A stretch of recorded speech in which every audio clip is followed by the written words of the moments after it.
Okay, it's cold weather. Yeah, I was just noticed, just done a weather check and noticed it's, gosh, well, yeah, I noticed it because I noticed it and it's cold. Had the window open, so it's let a bit of the cold in. -1. Anyway, it tried to impair my vision and thinking and my motor ability of my hands. So, conversations, spectral sound, spatial. I don't know what the bloody hell that word means. Groups of people, okay, all converged, and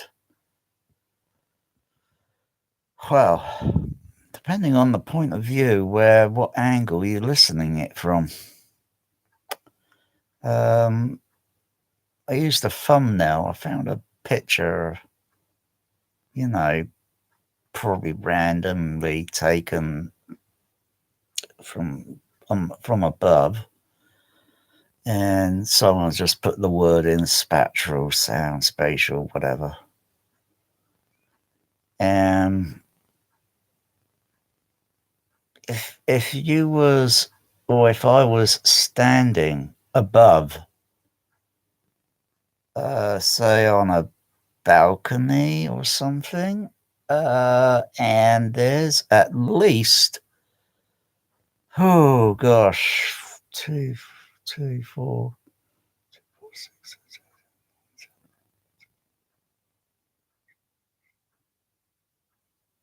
probably about 50 people having a conversation, all having one-to-one conversations with each other, and then you've got another two people having conversation, and their angle positions may be this angle, and the others are at this angle, and the others at this angle, and so on and so on and so on and so on. It's all random, right? So you got all these random, and they're all having one-to-one, and the person standing next to them, of course, their distance would be average, because I've seen this so many times. Often, normally, we would be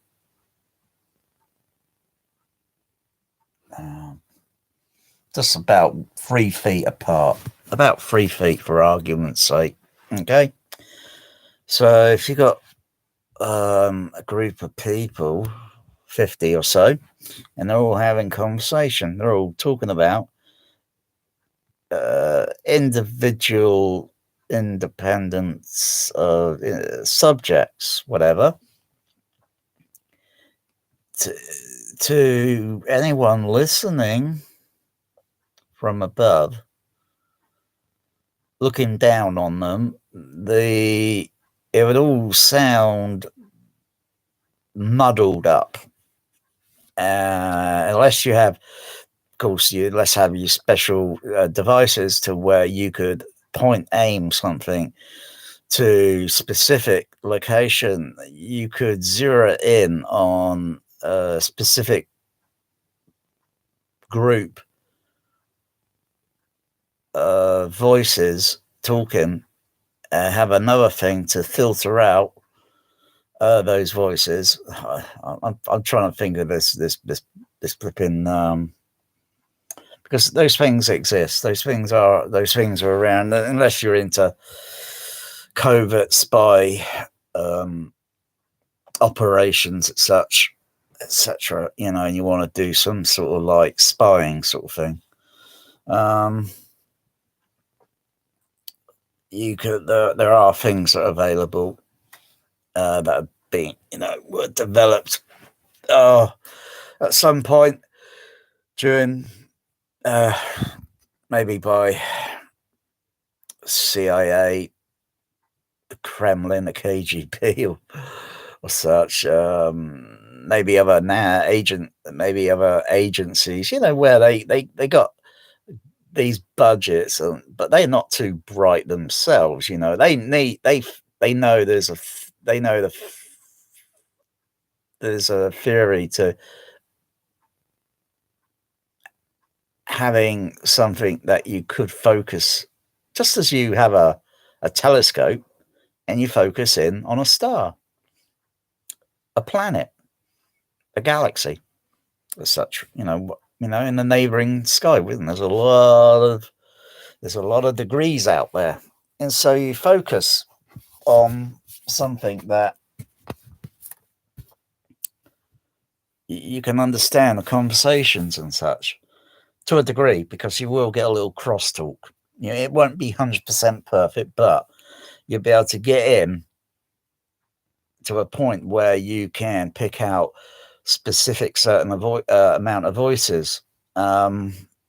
It's just filtering. That's all it is. I recall many no years ago now. This is, I don't know, a few years. This was at a fish and chip restaurant. Me and my dad having fish and chips, and it was a day I think maybe my tinnitus was a little bit, or I maybe I just generally felt that the acoustical space, the environment, the very slap echo sort of thing, because there's no carpet on the floor. The walls are pretty bare with pictures, paint, whatever on the walls, and menu, this and that, and tables are all around, etc., etc. And the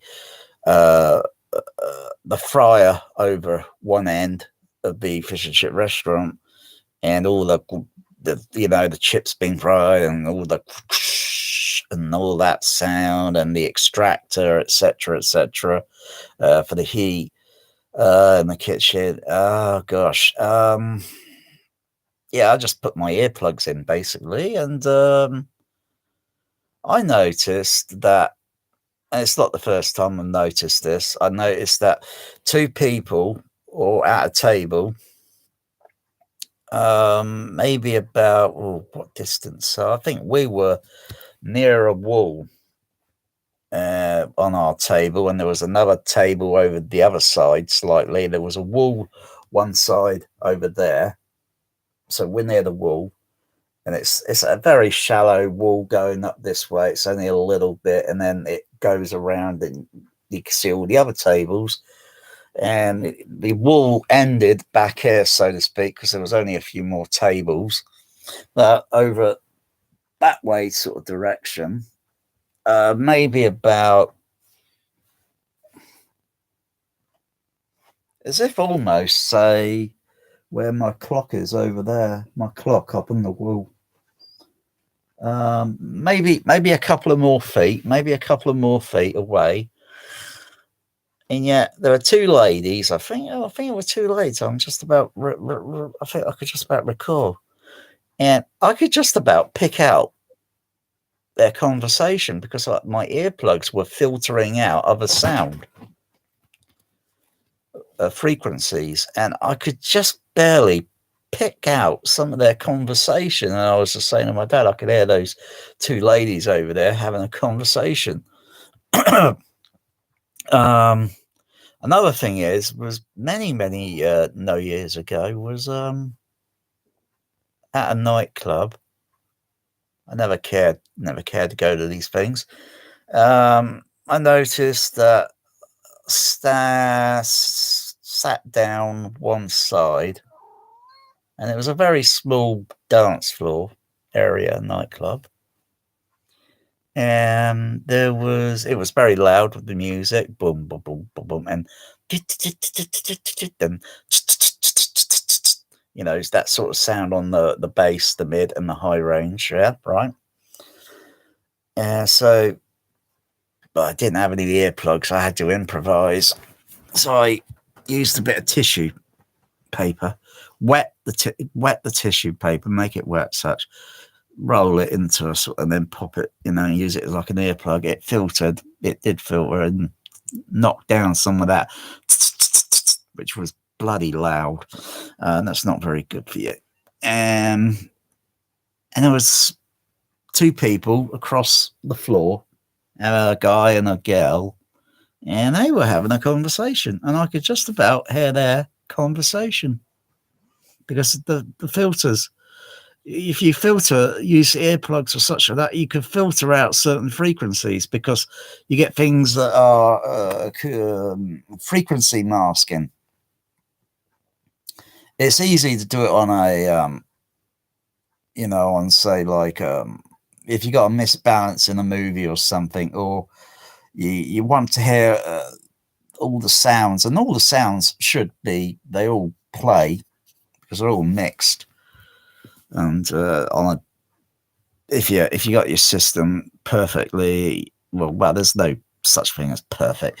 If you got it all aligned, calibrated, aligned, then there's no reason to not hear the LCR, which is in a discrete channel, which is fairly complex, has a complexity to it, and the spacing of the speakers, their angle,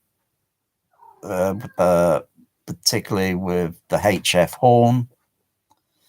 Of course, the angle of the center, that's going to be tilted slightly, so to minimize reflection on the floor and the ceiling. And of course, you've got the left and right, and they got to be, it takes a bit of know-how.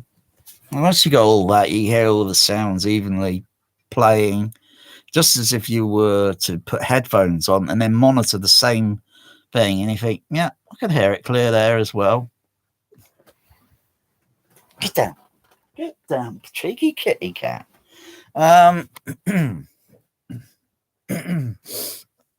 So if you got multiple people having a conversation,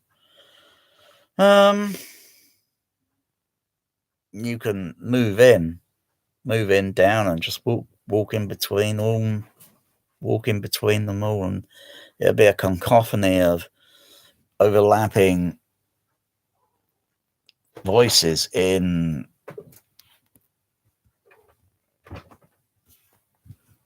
multi. What is my cat bear doing? Oh god!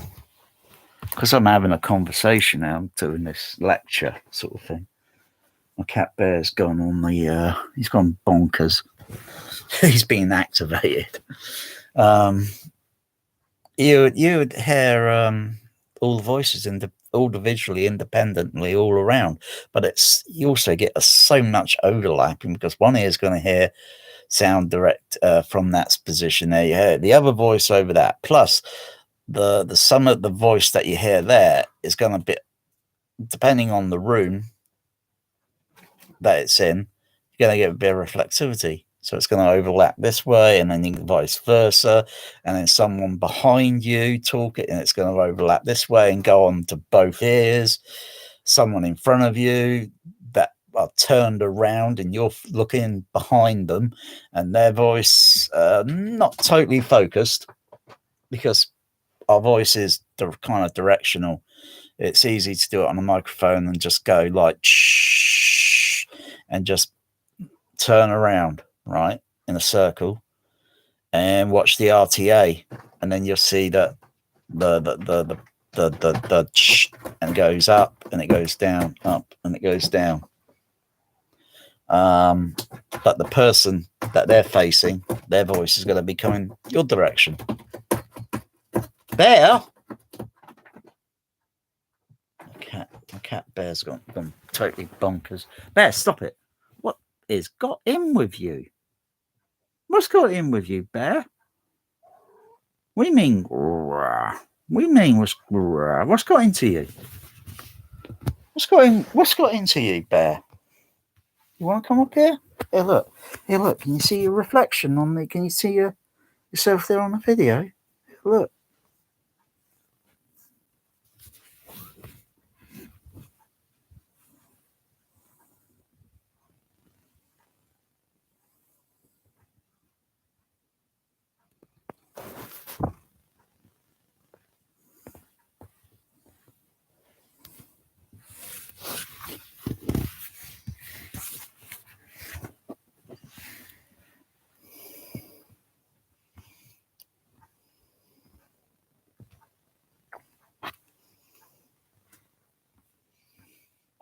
I'd like to give you a cuddle, Bear, because it's a little bit cold. It's a little bit cold tonight. I think it's going to be about. It's going to be maybe about. Well, could be a week of it. It's another cold spell and minus freezing temperatures again. It won't last. It'll only last a few days, maybe a week. It fluctuates. It's not going to go down too low. But you're going to scoot off there.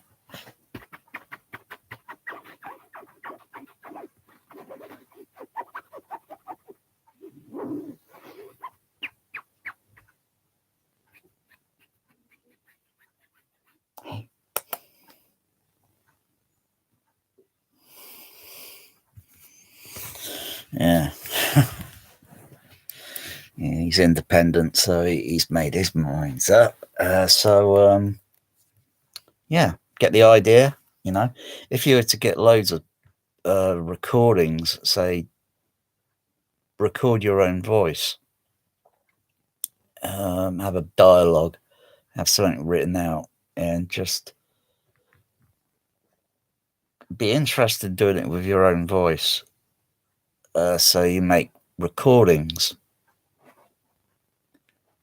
and these recordings are going to be like as if you're having a conversation with yourself and another one of yourself. You're going to have a conversation, and you're going to do multiplexing recording, and then you're going to play it back. Now, how do you play it back?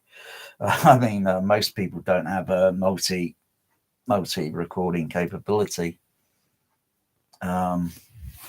It's not cheap. It's going to be pricey. There are ways to do it that are cheap. I suppose you could go and get some, I don't know, multi-track tape recorders. They'll be cheap. So you get like a Tascam 4-track. So you could record 4 tracks, and it only goes in one direction, the tape, because you're using up the stereo of the tape. Because usually you turn the tape's got A and B side, and you turn it over, and you got stereo going the other side, and you turn it back the other way, you got stereo going the opposite, the other way, this direction. So you got stereo going that way, and then when you turn the tape round, you got stereo going this way. I think that's how it works, if I remember. But if you record multi-track, you can only record it in one direction. So whether you have where the tape is on the spool and where it's about to start, that's where you're going to start, and this all has to be real time, of course, and it's very complex to do. You can do the recordings of one voice on one track. My cat Bear is a total fucking arsehole. Bear, I don't think Magic appreciated what you just done. You're a dick. Fuck off, Bear. Go on, fuck off. You're right, Magic. You're right. You're right, sweetie. He's an evil bloody bully, that cat. What? Are you crazy, Magic? You want to go down there again? You want to go down there on the floor again with Bear? You want to go on the bloody have a bloody another fight with him? Oh, what's wrong with you? Come up here, Magic. Come on, come up here. Come on, Magic. Without knocking things up. Oh, you idiot. Okay, I really don't understand you cats. I really do not understand. Bear, can you stop being an alpha male? Oh, dear. So, you'd have to do a recording and of course this depends on how long the tape is. You can edit the tape length by cutting the tape shorter length. Because I think if you got like I can't remember what the lengths are on tapes. I think they came like C something, C30, C60, C90, C120 or something like that. They came in different lengths, but you can customize the length if you want to say 5 minutes or so. That's not that's not a lot of tape. You have to work it out and then cut it and then put the tape back onto the spool on the other spool. So then you can record say like 5 minutes of conversation in multi-track. So you do one track with a conversation, then you have another dialogue of what you're going to talk about, and you just got to roughly have the timing set, and then you record that on the second track, and then go back, rewind tape, and then you got to have to do the next conversation of dialogue of your voice, and then record that on the third track, and then go back, and then do the fourth track, and now you've got four tracks of multi-stereo that you can have play back on the I think you can only, I'm just trying to remember the Tascam, because I think if you record 4-track, I'm not sure if it's got 4-track output playback. It should. I just can't remember. I know you can down mix it into stereo or even play it back at mono, but you want it to play in multi-sound. So then once you've got a bundle of Tascam recorders on eBay or wherever, cheap, because they're going to be cheaper than digital recording things, because digital recording things are going to be extremely expensive to do the test. And now you got, say, all these recorders, and that's a lot of them. And then you might get into it. You never know. Me personally, I'm just not really into all this multi stuff anymore. I learned how to do multi or assembled track recording at the college years ago.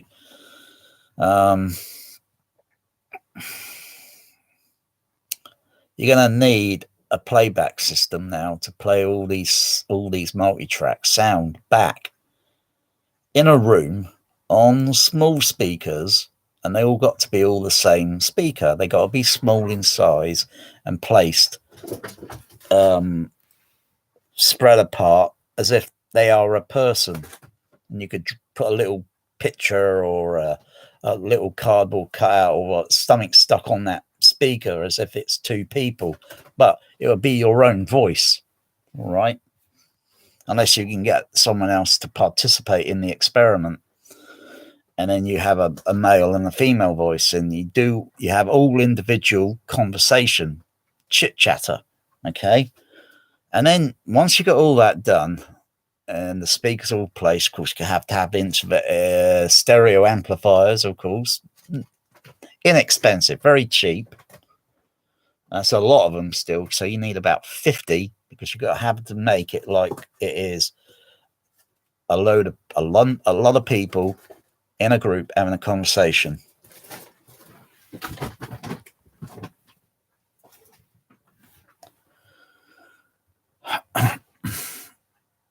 I know the psychology of my cat bear and his issues and his problems. Maybe I should talk a little bit quiet, and because my cat bear, I am not kidding, I've never known a cat like it. My cat Sooty was never like this.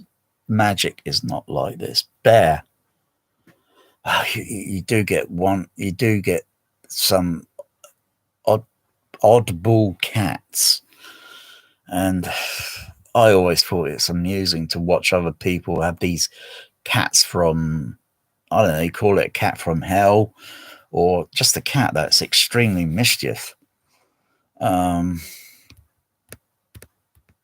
Bear is one of those cats, and oh god,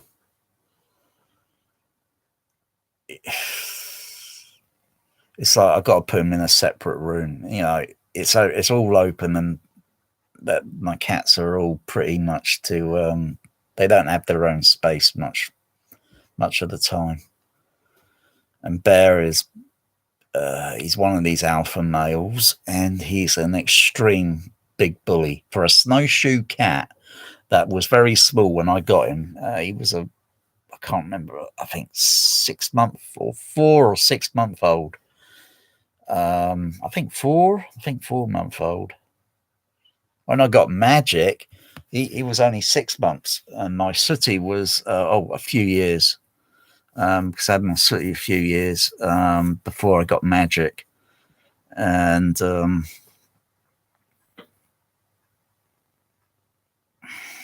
Sooty and Magic, they got on. The first two cats won't. They'll have a fight, and one cat will come up and tap you on the nose, or tap the other cat on the nose, and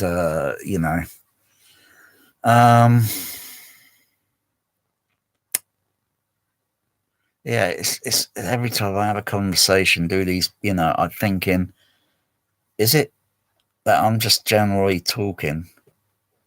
I try to get Bear up here on the bed to see if he'll settle down and watch and look at himself and think, oh, who's that? Maybe, but yeah, it's very difficult. I've got Magic on there now. I think Magic realizes if he goes down on the floor, the bear's going to chase after him, and it's going to be a fight. And yeah, Bear being a snowshoe, I thought he would be a small cat, but he's kind of grown big, because I thought he was going to be a small size. But some snowshoe cats get a little bit big, I guess. It's like Maine Coon cats. Some grow to a certain size, and some grow to very rare, very large sizes. Maine Coon. So I guess there are a lot of cats who own, well, to maintain. Where is he? Where's that bear? Crying out loud. Hey. Oh, you want to go undercover? Wait, you want to go do now, Madge? You want to go on? Oh, I don't believe it.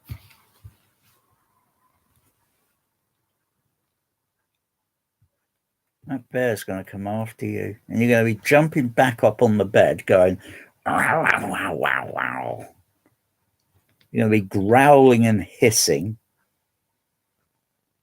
Magic, I keep telling you, just go up. If Bear gives you any, if Bear starts trouble with you, just get your paw out, give him a good tap on the nose. Go on, give him a good tap on the nose. I promise he won't bother you then. He'll know who boss is. You're the boss. You're second boss. There's the third. Well, I think we're going to have to revoke his third. Huh? Given how mischief he is, huh? Yeah? Sooty's number one. You're number two. Bear? No, he's not number three. We're going to revoke it, all right? Until he learns how to redeem himself and learns discipline. So, if you had multi-recorders and playback and such, so you put speakers randomly in stereo, so you got they'd be like that, the other ones would be like this position and this and that position, and as if they're people having conversations, and then try listening to see how much of it you've done the recordings and such, and see if you could understand it, how much of the conversation that between two, or whatever, you can pick out, because it would be overlapping. And of course, doing the recording, to have it maintained at a kind of plus and minus dB ratio. So you need to kind of coach yourself, discipline your dialogue, your vocal tonality, frequency, the level. So you need this is very scientific. I think a very good scientific test. So you need an RTA analyzer so you can watch the modulation of your voice, and if you get say like a girl, woman, whatever, to participate, then it'd be great to have a male voice and a female voice, because male voice dialogue frequency level goes lower down.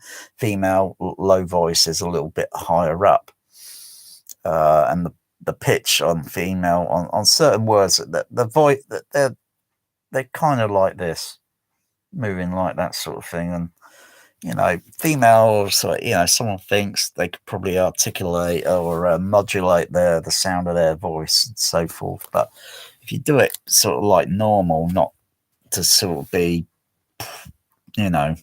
just keep it and maintain the frequency and the overall loudness of the whole frequency into dB level, overall level, and maintain it in a narrow window sort of thing.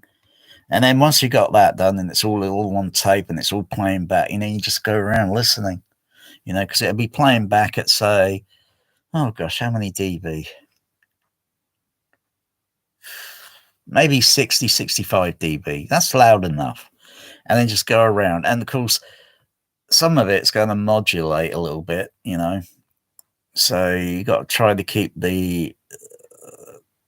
because our voices can change, that we suddenly talk a little bit softer and sometimes a little louder, and so it's always modulating. That'd be a very interesting test. I mean, if I can think it up, then I know what it should sound like, because I've heard it too many times in reality. Only this would be a recording played back whilst listening in reality. Does that make sense? And then because when you hear it in movies, it's a load of rubbish. All these Atmos movies, they're a load of bloody. I've never heard anything like it. I've never heard so much rubbish. And most of the time, when you see all these conversations going on in these movies in the background, and that, sometimes that's a recording, a library sound recording, and it's like, oh god, it's a load of rubbish. It doesn't. And usually the common dialogue stuffed into the center channel, two characters having a conversation, and you can see where how far the camera is back and moving around. You can see these characters about this far apart and the camera's moving around, or you get these close-ups, you get this angle, that angle, this angle, and you get these angles, and you get all these stupid fucking camera angles, and yet the bloody dialogue is a load of rubbish. It sounds, they might as well just mix that bloody movie Atmos in mono. You don't hear voices like that. It just doesn't happen. Unless we are living in an alternate bloody universe, it just does not happen. It's just lazy directors, lazy producers, lazy re-recording mixers, lazy, bone idle, bloody lazy, wasting my bloody listening time. And I think, I'm sick and tired of hearing dialogue in the Common Centre channel. I'm sick and tired of it. It's boring. Oh, I like having a good rant. 3 screen speaker, LCR, it's not enough. 5 screen, with left center, right center, that's not even enough. It's not enough to go behind a screen, and depending on how big the screen is, how wide, the horizontal of the screen is, and whatever, and it's just not enough. But so I say, you do multi recordings, about 50 recording voices as such, and you play it back on speakers that are going to be placed up at a certain height, and you're going to be able to walk around. So they'll be placed up at more or less an average of 5 foot or something, and then you walk around, and some maybe place at about, or randomly, different heights. Yeah, some at 5 foot and some at about 6 foot, so to speak, like it's a voice speaking. And then just go walking all around it. I got it all pictured up here already. I'm like Mozart, I can't write music like Mozart, but I'm thinking like on high plane level of psychoacoustics, audiology. I've got decades of bloody listening, and I can memorize a lot of stuff.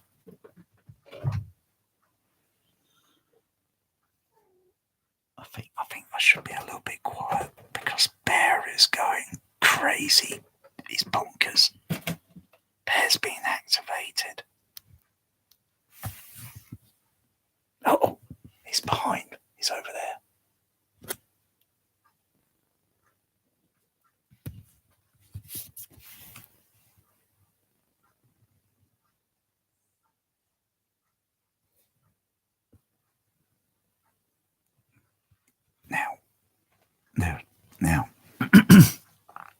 Now, you know why cats usually go bonkers, crazy? They want to be outdoors looking for, poor creatures like mice or moles or something, They want to be outdoors, my cats.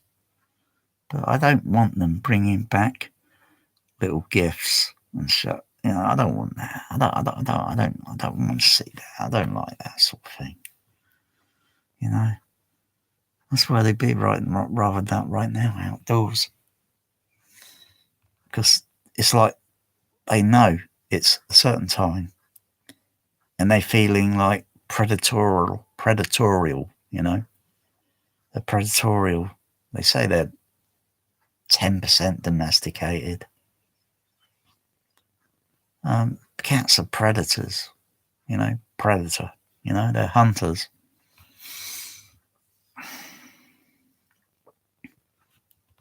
Even though Bear's facing that direction, if I can reach over there and make little sounds, his ears will suddenly go tut. They're like little radars. And then he may slightly turn his head round and look, focus.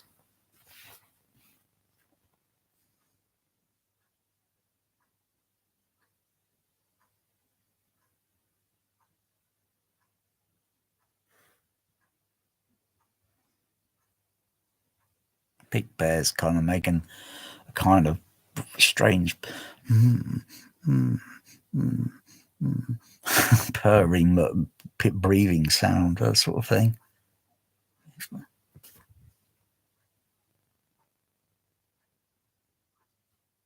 Yeah.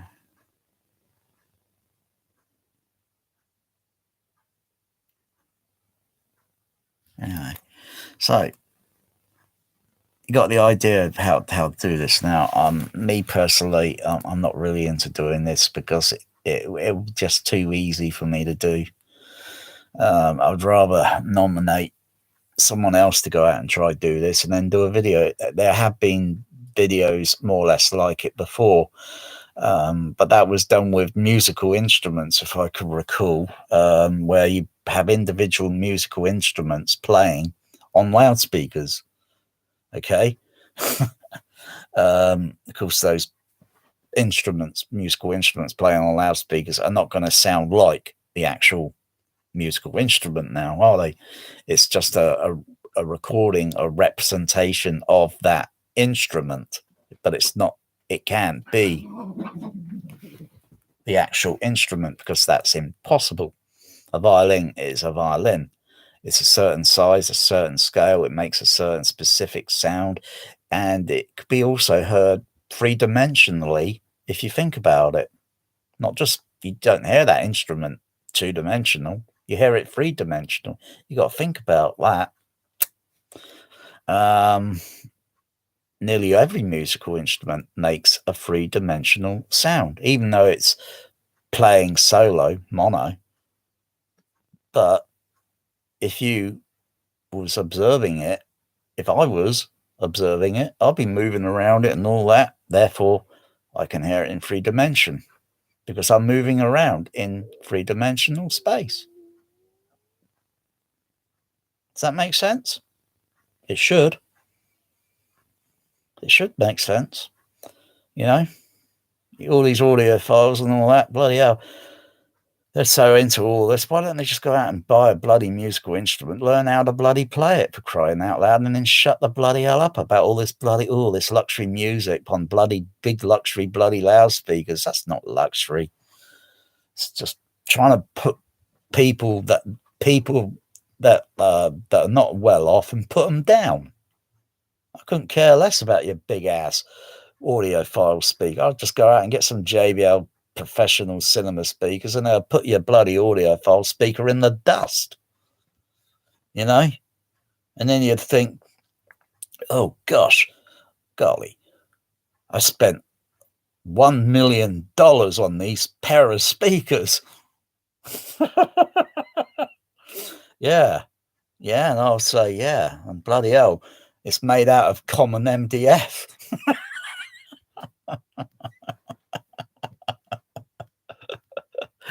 What's a sheet of MDF cost these days? What, about £20 for a 4x8? Oh dear. So you get some real strange audiophile people out there. Oh my goodness.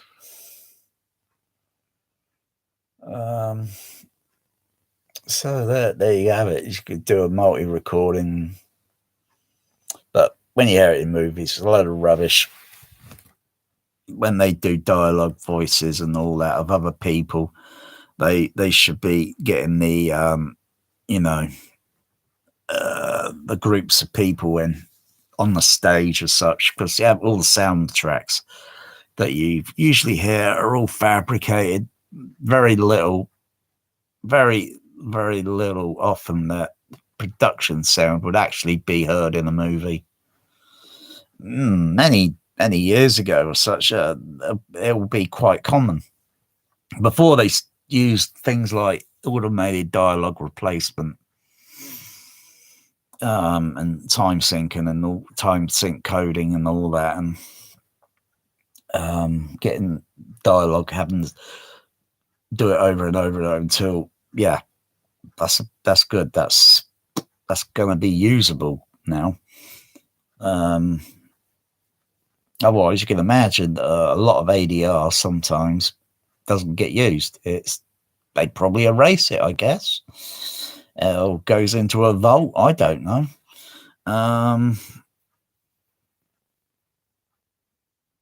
So yeah,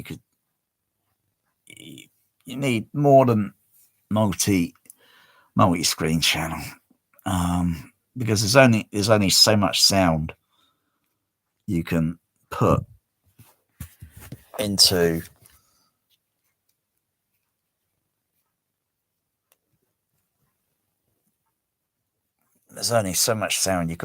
an LCR or into a 5-screen discrete. There's only so much of it you can do, because it will have limitations. And to trained listeners, and it's like, yeah, it's okay, but well, I mean, there's still quite a bit of it missing here. There's just not enough channels for it to play back and to sound really convincing, for all this Academy Award bullshit for bloody sound achievement today. Sound achievement, most of it now I think isn't even equivalent to sound achievement, because digital sound opens other avenues where you can just literally take it so further than before and don't have to be restrained. But how far, you can take it really, really far. But then then you got to put speakers behind the screen. Eventually, you wouldn't be able to use the big cinema PA speakers. You'd have to make some trade-off, because the size of the drivers, the mid-range horn, the high-range horn, there's going to be certain drawbacks, but you have to look at everything, all components, and if you work everything out, and you got these two horns, they're smaller size than the other one, put them together, how loud can we get them to play this specific sound? Okay, it gives this sound level. Okay, how much distortion are we getting? We're getting about this much. Okay, work on the distortion issue to get that distortion a little bit lower. Okay, and then while you're doing it, add two more of the same speaker and make sure you get the distortion low. Okay. So you assign people to do different projects, different assignments, because smaller speakers are going to have to be used, because you wouldn't be able to use these big ones because they just take up space. If it takes up space, you wouldn't be able to put space of individual voices all in place, and then having everything all play. And then guess what? It sounds like a real what's it going on. And then somewhere in between, you put the main principal characters having their conversation, and you just use the mix to balance the levels of everything else down a little bit, or modulate the frequencies at certain, so you could just hear this conversation going on in stereo. And of course, being in a cinema, the screen size, the length of the auditorium, the width of the auditorium, the height of the auditorium, which usually they're like that sort of shape. So it's a bit narrower height at the back, and it's a little bit steeper at the front. The reason for that being is so that the sound from the speakers, the off axis, gets down to the front row, and it doesn't, it shouldn't blitz your ears. There's no reason for that, unless it's a stupid film mix and they're not really checking the psychoacoustics, and they're just trying to just throw in loud, and it's just like noise at the end of the day. So you got and as well as the angle, the horns, and they got to beam down to the seating, so the floor is, angled, and you got the speakers back here up the screen, so the sound has got to be controlled so that the horns reach the back row, the middle, and the off axis, of course, gets down to the front row. And of course, you can't get it perfect, because it won't be, because even in real life, sound isn't perfect.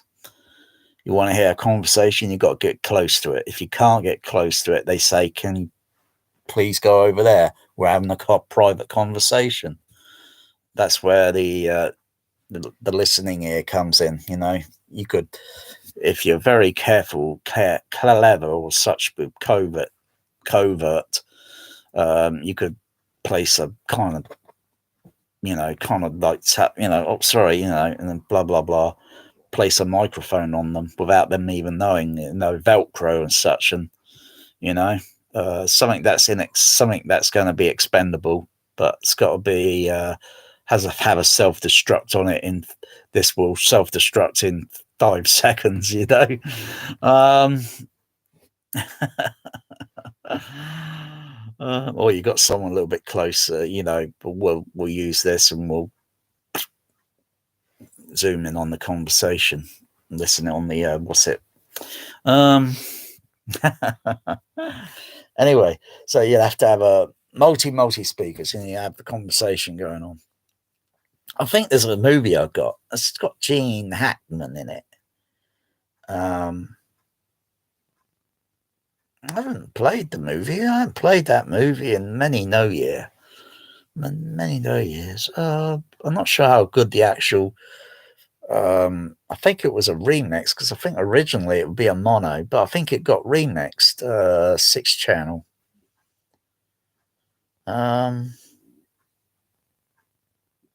Yeah, I'll have to see where that DVD is. I'm not sure where it is.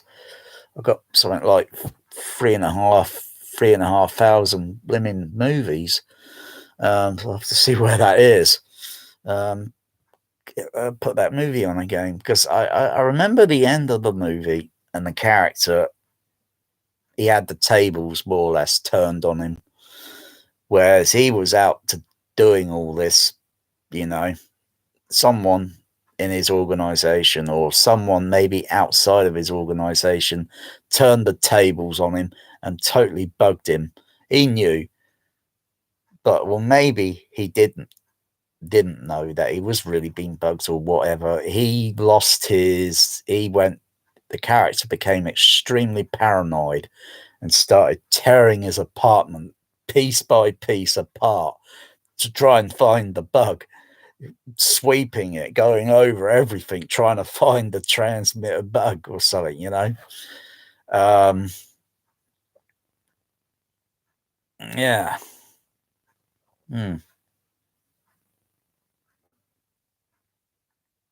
If all the stars in the universe, well, how many stars in the universe?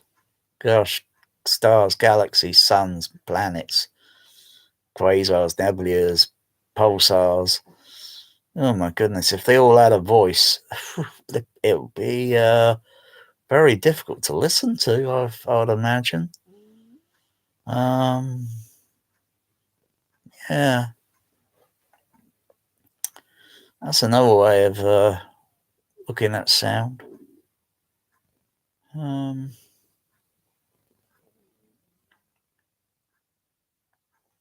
But I could just picture a screen all individually playing, so you do ADR, you do looping and such, and have all the voices, having like as a conversation to create because a film, given all these budgets today, these films, their budgets, right?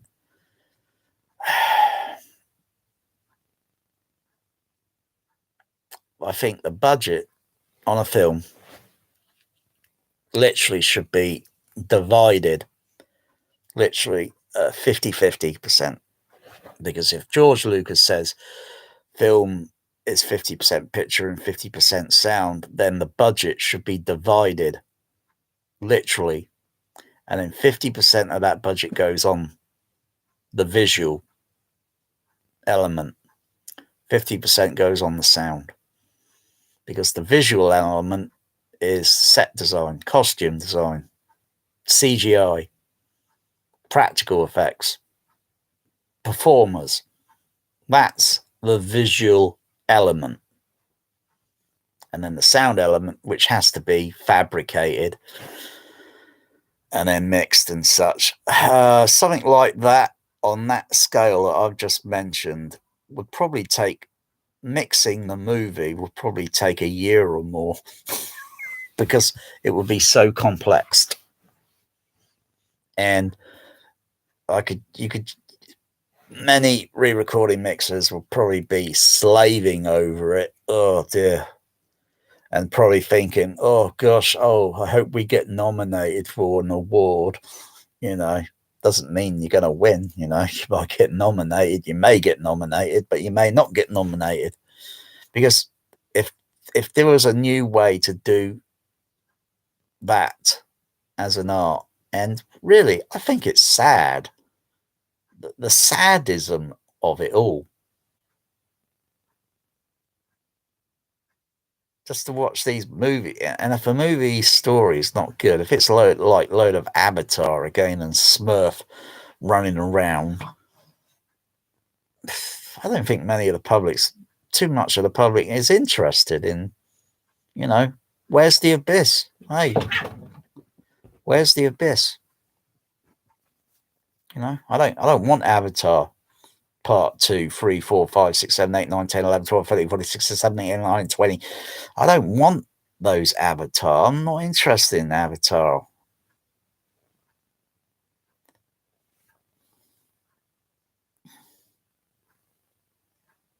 James Cameron, bloody hell, if he's going to do his next Avatar, it's Atmos. Yeah, how well does he use the overhead surround? Does he utilize it? Does he really know how to?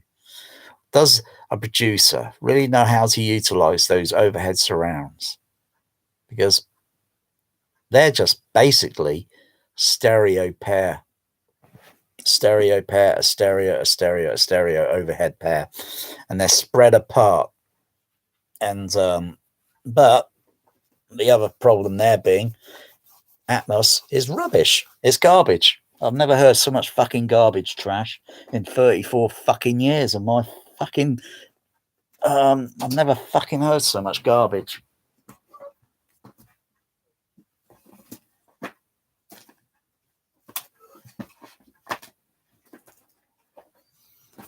Because Atmos and all the other formats, they're flawed. They're rubbish. They're garbage. They don't have a discrete below surround channel. So it's got nothing to prove to, for me as a listener. I find average Dolby Atmos fucking boring.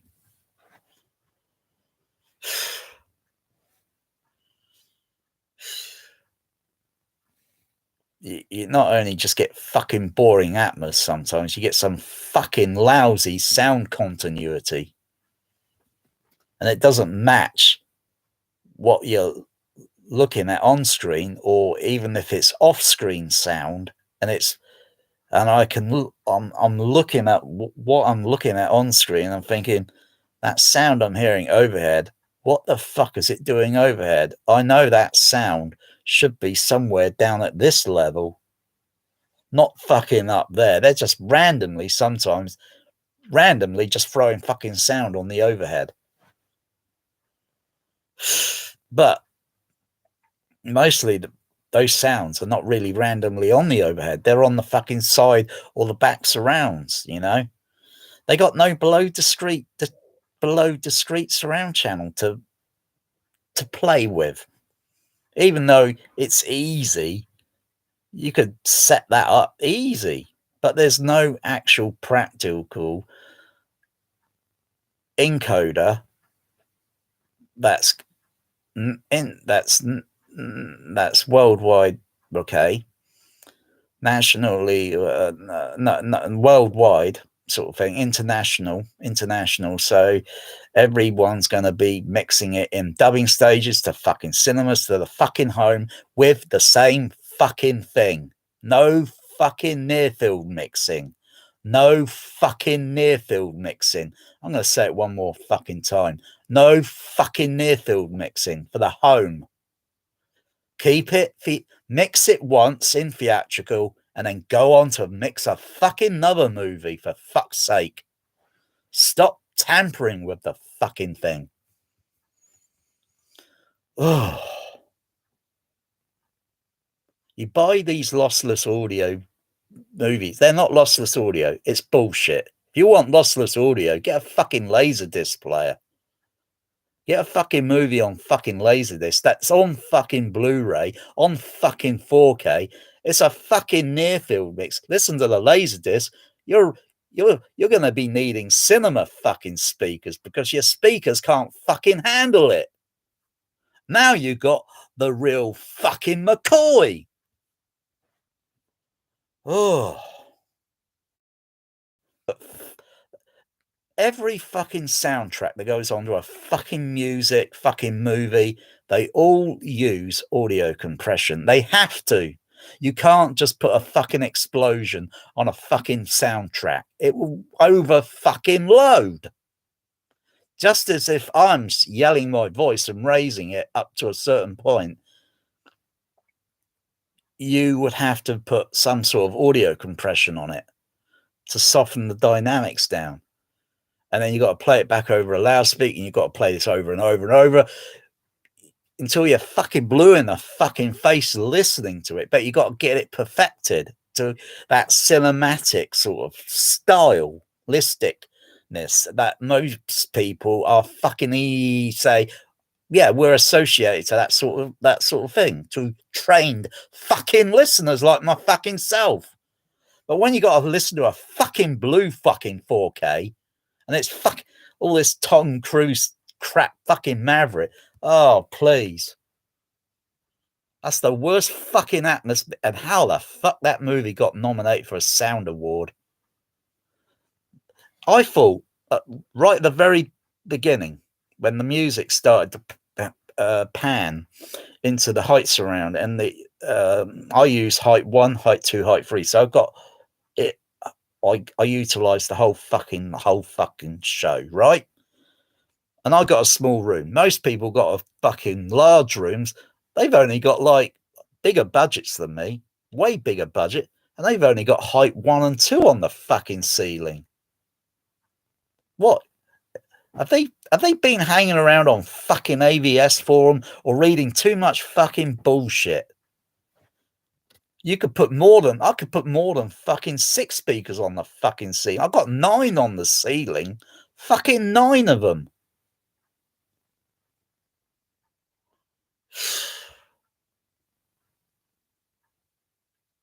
God, dear.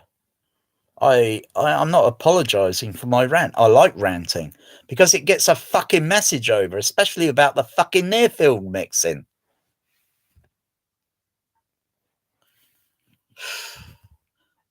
Today, you buy a new movie, you can't have a reference to that movie because it doesn't exist on Laserdisc. Before things started getting molested with, and fucking Sony fucking pictures molestering with the fucking soundtrack because people bitching fucking moaning it's too fucking loud. Turn the fucking volume down on it then. That's what most do in a fucking cinema. They turn the fucking thing down from 7 to about 5.5. It's only a tiny few dB, of course. Or worse, they turn it down to fucking 4. That's fucking 10 dB down. Most home cinemas, right? You're fucking playing it back at fucking minus 20. And it's not a case of, you got to set your gain levels on the AVR. So you got to output the pink noise. So you put your volume at 0 on the fader. Boom. Then you adjust the fader, the gain level on your AVR. You go into a settings. You got gain level output. Then you adjust those levels, right? To 75 dB or 85. It's a little bit more complicated when you're going up a little bit higher because you got to make sure you have the frequency, otherwise it's going to sound very bright and toppy, and then you're going to be nudging it down a little bit. But that's the art. That's the trick. Put the fucking volume at 0 and then put the pink fucking, make sure you're generating using Room EQ Wizard. You could use multi-channel stereo mode on the AVR. Every fucking AVR's got that, right? You need a speaker switcher box put between, because I would say you're going to be using your typical AVR. So you need a mute switch turn that channel off. This one, monitor the fucking pink noise on that channel there in the center. Get it up to that get it up to the level. Then mute the fucking thing. Play that one. You got to use wideband fucking pink noise. You can't use that fucking pink noise on the fucking AVR. It's fucking narrowband. You can't fucking use that. That is only there to just turn the fucking thing on and just to check it around to see if your speakers are okay. If you don't hear any sound, then you know, one of my dogs or cats have been chewing on the fucking wire, and you got to fix it. And then now you got the sound back up. It's only there to fucking check. It's not there to fucking align the fucking thing.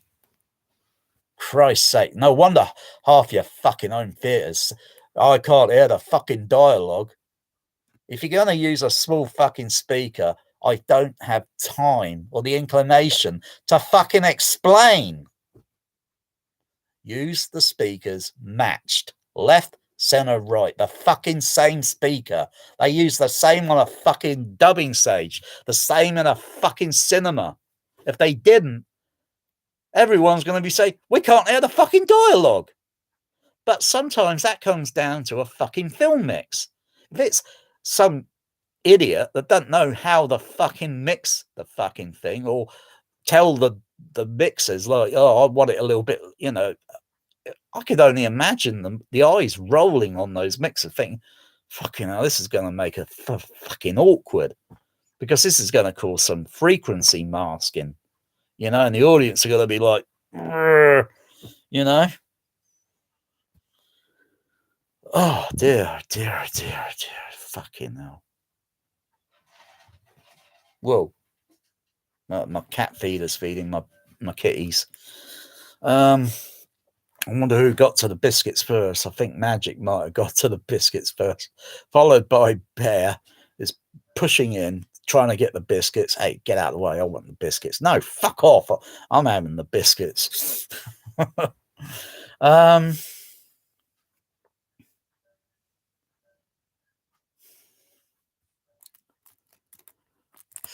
This is why I don't block. This is why now I hardly buy Blu-ray 4K discs, because I'm sick and fucking tired of fucking near-field mixing. Fucking sick and tired of it. And I'm sick and fucking tired of Atmos and bad fucking sound fucking continuity. Oh, yeah, Dolby Labs. They market it. They market the whole thing, yeah. They license the equipment to dubbing stages and so forth and that, but sadly, I don't think Dolby Labs have even got a fucking proper manual that says it should be mixed this way, with the overheads. They should be mixed this way. And there's a lot of controversy about all that sort of thing. The overhead should be totally utilized from the start. The fucking movie starts to the fucking end credits. But it's how to utilize it. If you're going to have atmospheric sound, you got to keep that an atmospheric fat sound overhead and keep it very subtle but moving. Airy sound outside is it's a very difficult sort of thing to capture atmospheric pressure, and that's all got to be uniform as well across the screen, the back surround, and yeah, I think there should be a fucking below surround. You know how long Atmos has been around for now? 10 fucking years. 10 fucking years of fucking wasting my fucking listening time. I use a Matrix below surround in my THX cinema. I don't see any other home cinema using a Matrix. And you're thinking, how does that work? If you don't talk to me, you ain't gonna fucking know. It took me a little while to figure it out myself and make it work, but it has drawbacks because it's Matrix, but it's at least it's fucking better than fucking nothing.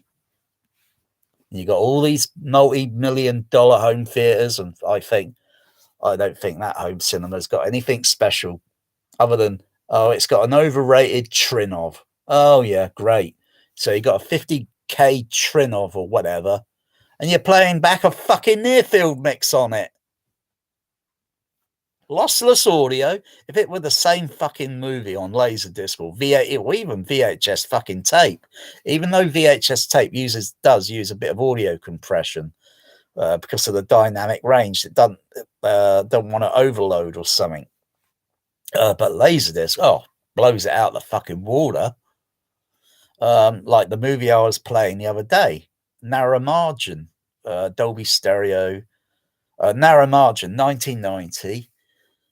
Cat and mouse thriller, kind of like Psycho on a train.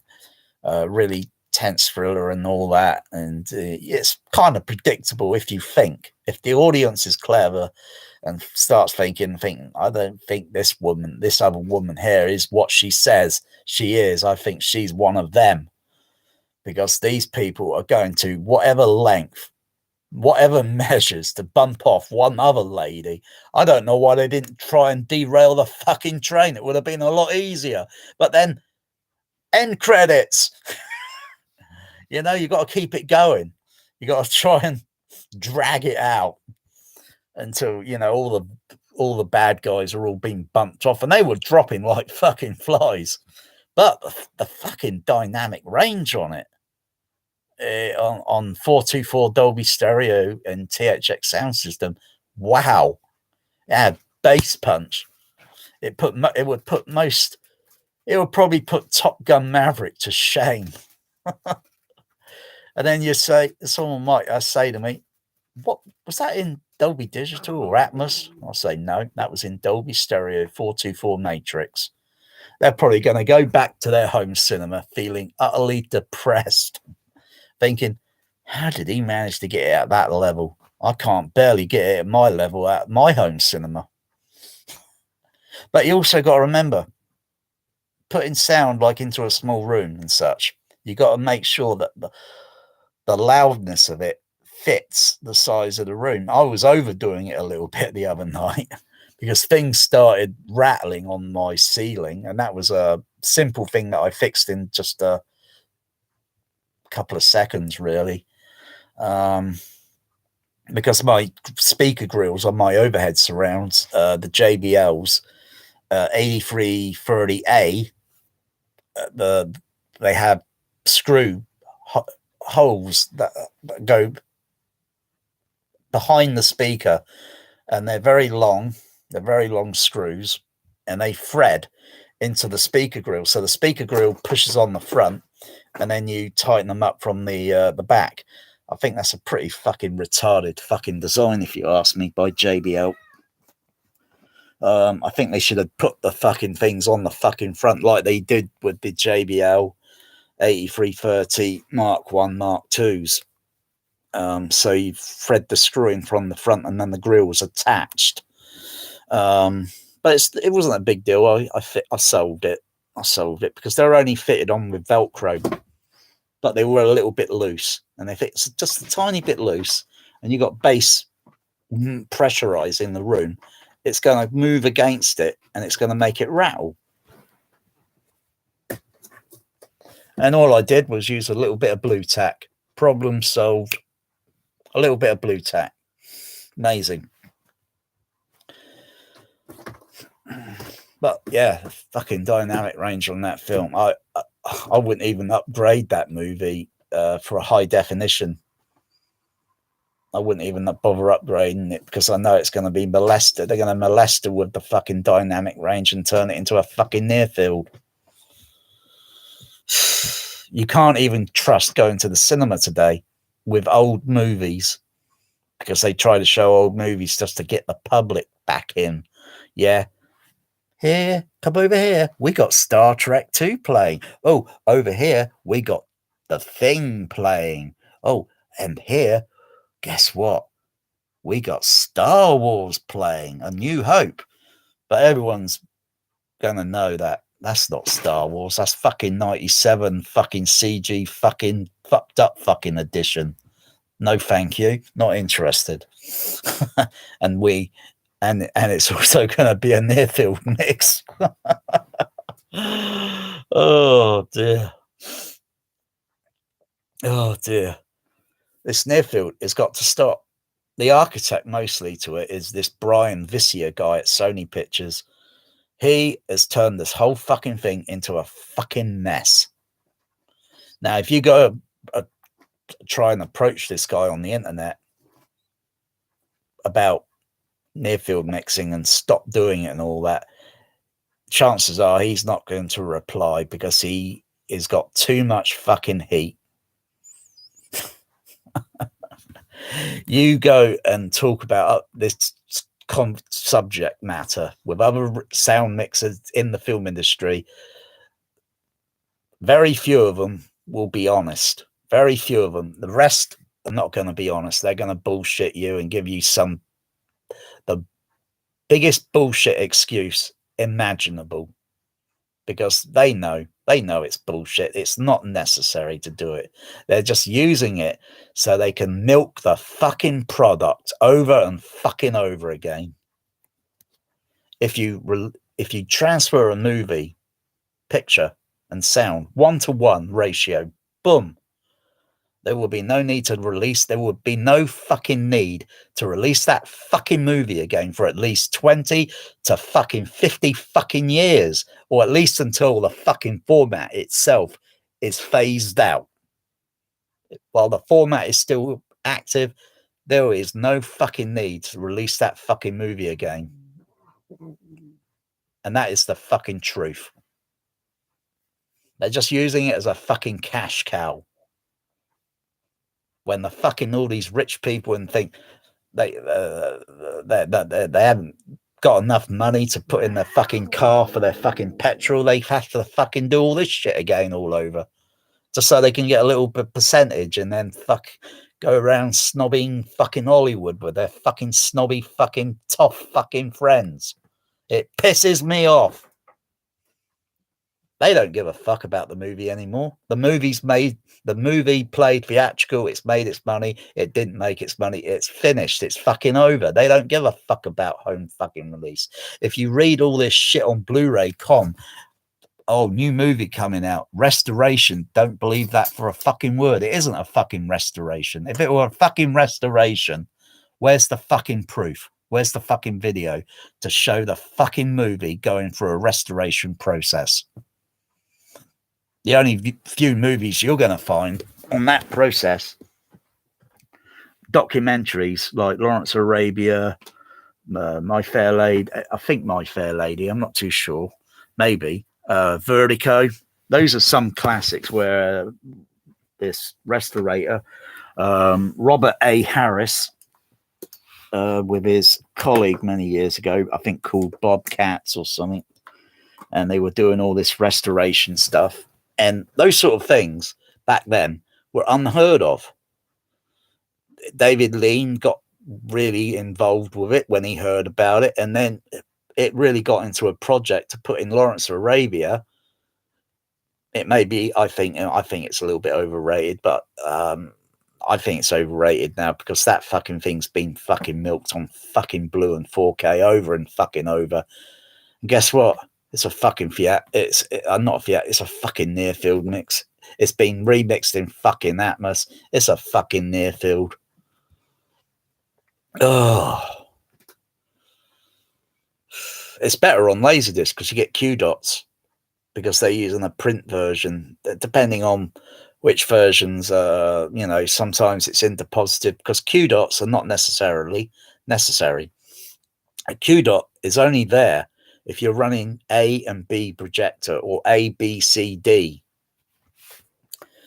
And it's only applicable for that. So tell the projectionist, right, stand by, start this projector up, and ready, on to go. And then it plays and you don't notice. The reason the dot is still there when multiplexes and all that, it's not really necessary. The whole film could just come on as one gigantic, but no, they were still making them in reels of 20 to 15 to 20 minute average, about that size. And of course, they're a little bit thicker, and then the film fits inside, and then the lid goes on top, whether it's metal or plastic.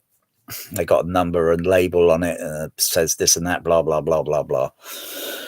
Okay, so they're only there for like, but when you see a print version, like, yeah, there's a difference in the quality of the sound and the picture itself. There is a slight differences, and it's like, wow, that's a bit of a gem to get. You know, you ain't gonna get that on 4K, guaranteed. So they're into positives. I don't even believe they're fucking negatives. A negative? It made me laugh when I was reading something on Blu-ray.com, a new film coming out, and they said it's restoration, it's camera negative, and all this stuff. I think it's for something like another overrated fucking movie called Dragonheart. I wouldn't touch it with a fucking barge, but I've got it on fucking Laserdisc. I think it's just THX Laserdisc standard Dolby Stereo 424 matrix, and I think it's DVD. I think not interested in buying it again on Blu-ray. Not interested. Might get it on DDS Laserdisc one day, maybe, but I'm just not interested in it. And it made me laugh almost when it said camera negative, and I'm thinking, camera negative, original camera. How can that be?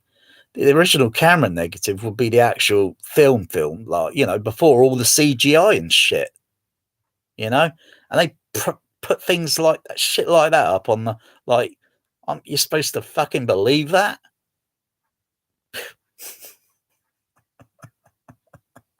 And like, say, where's the fucking proof of it being restorated? Usually everyone on fucking YouTube today's got a fucking home video showing some fucking form of fucking some fucking other, you know? Fuck's sakes. Fucking bullshit it is. The fucking film industry should be fucking ashamed of themselves. And most of the fucking film industry, we all know they're fucking mostly all fucking pedophiles. Sick and fucking tired. I'm fucking ashamed. I'm just not into it anymore. Brand new movies now. I'm just not. I don't give a fuck. I never went to saw Avatar 2 because I want the fucking Abyss. But hey, guess what? When the Abyss comes out on fucking 4K, whatever, it's going to have a near field mix. The colors, no doubt, is going to be the picture is going to be degrained. Yeah, to make it look like smooth digital, like digital. Oh dear. What we see with our eyes,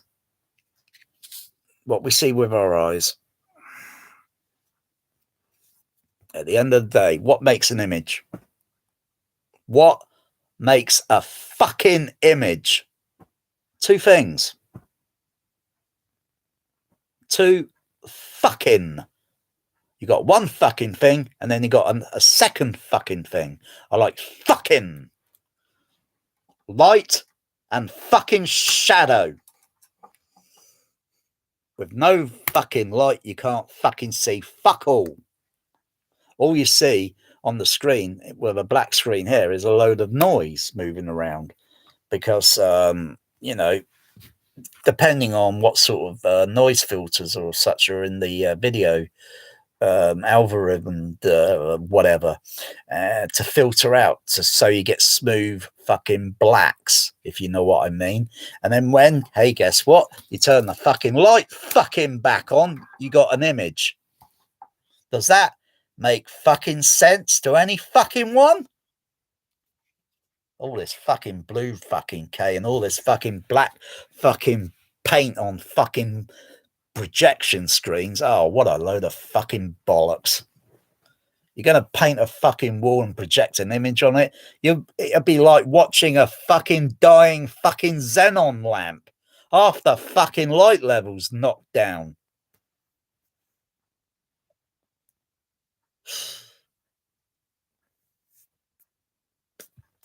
And all this black and blacks and, oh, I tell you,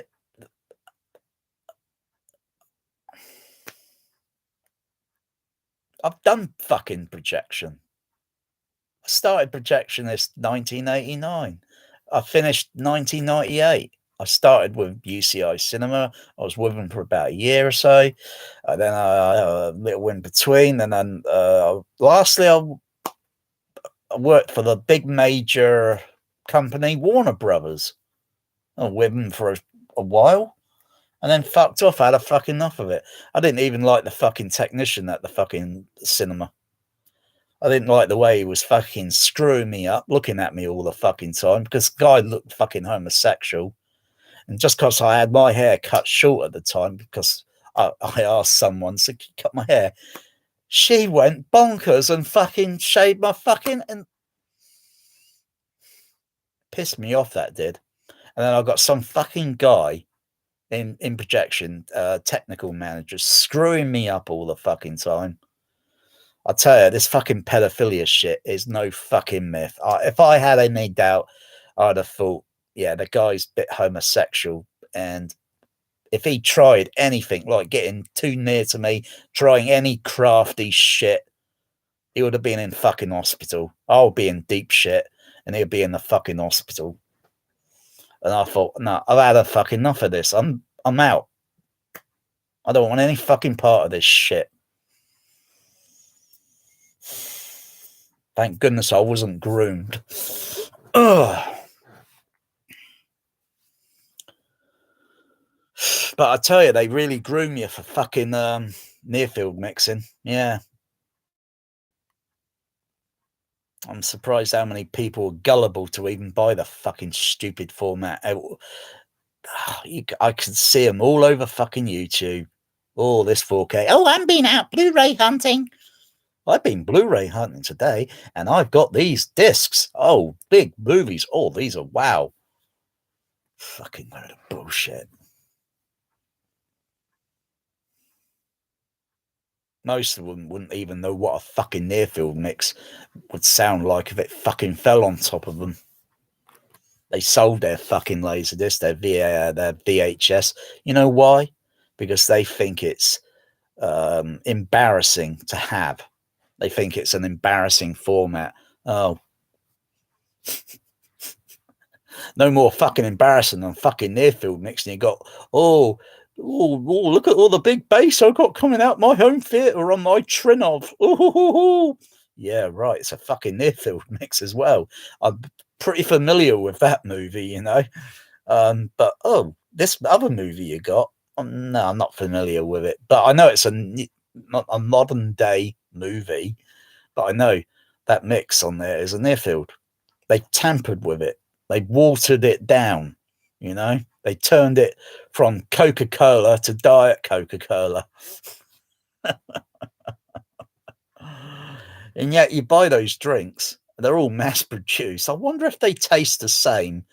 If I were to buy a bottle of Coke, a can of Coca-Cola from the USA, and then buy a can in the UK, I'll do the challenge. I will do the challenge to see if they taste the same. Of course, it has to be a little bit more scientific.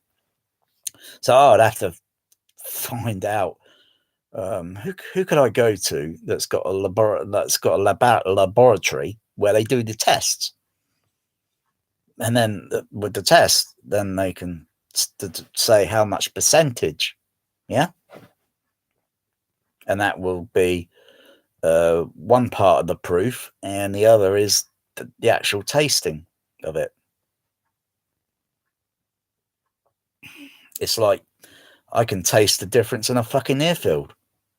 Fucking hell, I sense something. There's something queer about this. Let me put it on the spectrum lab and have a look. And I think, yeah, some of the frequency response on the low end is being filtered. Oh, God's sakes. Or this movie here is not giving it the same impact as it did it in 70mm in THX sound system at the Empire Leicester Square. Is something missing. Movie I am referring to is Star Trek V, when the Klingon belches. reverberated the cinema. Well, it literally reverberated in THX sound system.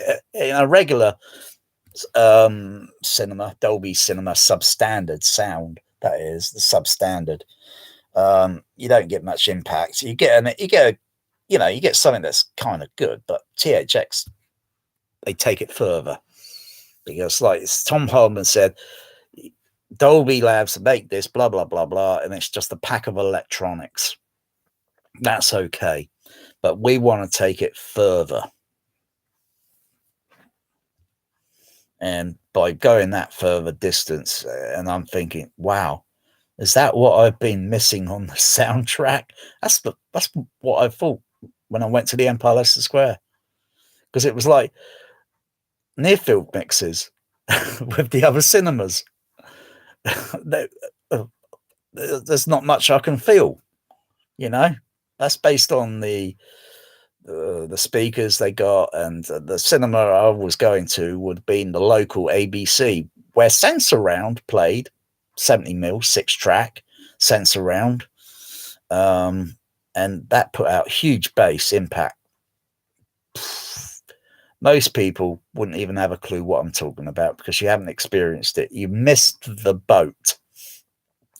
And most chances are you probably even missed professional THX in a professional THX cinema. You get a lot of kids. There's a lot of kiddies on YouTube today. They got animated. I don't know what their bloody age is, but I can tell they're probably in their 20s. And if they're in their 30s and they got all these, I'm thinking, I don't know what their mental age is, but bloody hell. Anyway, they seem so fascinated by THX. But probably most of them, and I would only have to look at someone to know you haven't experienced the real THX, because I can tell by looking at you, your age. The real THX existed more or less between the 1980s and the 1990s. After that, it just went down. Most of the engineers are retired. Some have sadly passed away. And even from the horse's mouth, Tom Holman, who I occasionally speak to, did I say that? We have a conversation, not verbally, just typing. And he says that, he went to see the THX Ultimate at, I think it's called the Westwood Village at Los Angeles. He came back and told me, he saw it on his birthday. Okay, I said, happy birthday, and he said that it was just terrible. It had echo in it in the auditorium. There was echo and noisy air conditioning. Oh, crikey, that's a strike one, isn't it? Noisy air conditioning. You shouldn't be able to show the THX trailer if it's got noisy air conditioning. Wasn't that the protocol?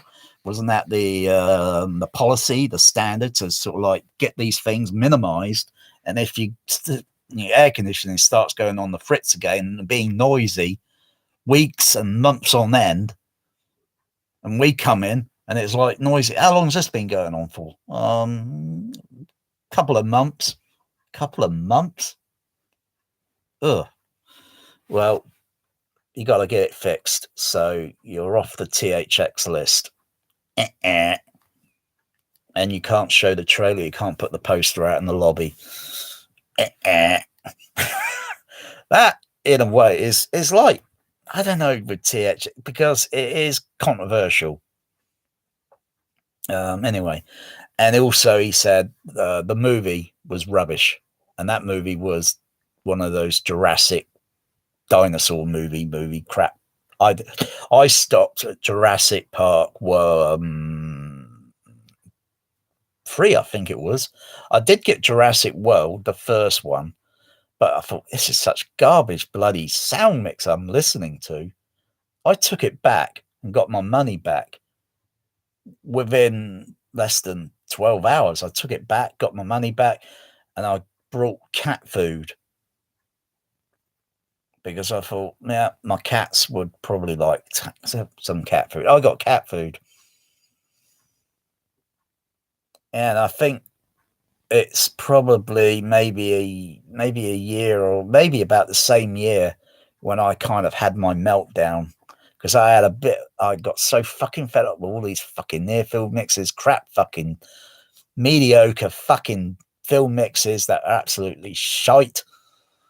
And I started throwing it in the cat litter box because where does crap go? It goes in the cat litter. Where does garbage go? Oh, it goes in a dustbin, doesn't it? You know, if Americans are going to say garbage and garbage dumpster fire and all that, mean it, all right? Because I mean it. I throw it in the cat litter. I must have pissed off a lot of people. I don't fucking care because it is the point. It is the fucking point. Why should I fucking keep listening to rubbish? I fucking throw it in the cat litter. That's where Twister recently, that was the latest bullshit near field Atmos upmix, manual mix. It wasn't using stem tracks to create a brand new overhead surround. No, it was bullshit. It was like using the upmixer on the AVR, only the upmixer on the AVR is a bit crap, but the other one they're using was a little bit different.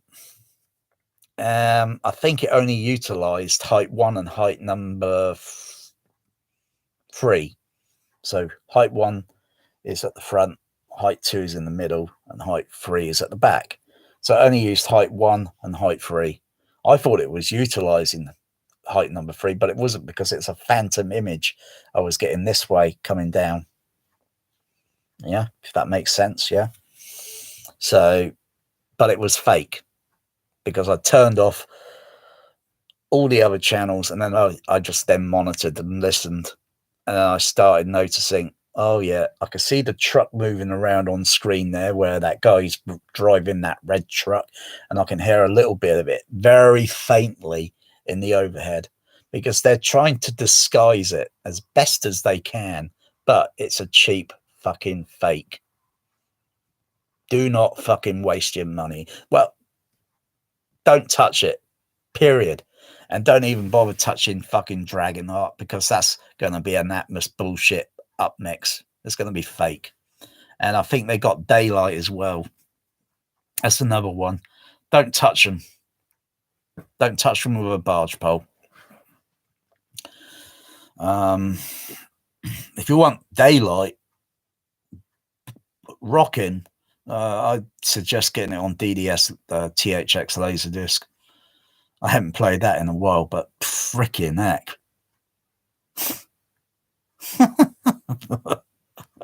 It's so damn exaggerated in all the low end, you know. Yeah.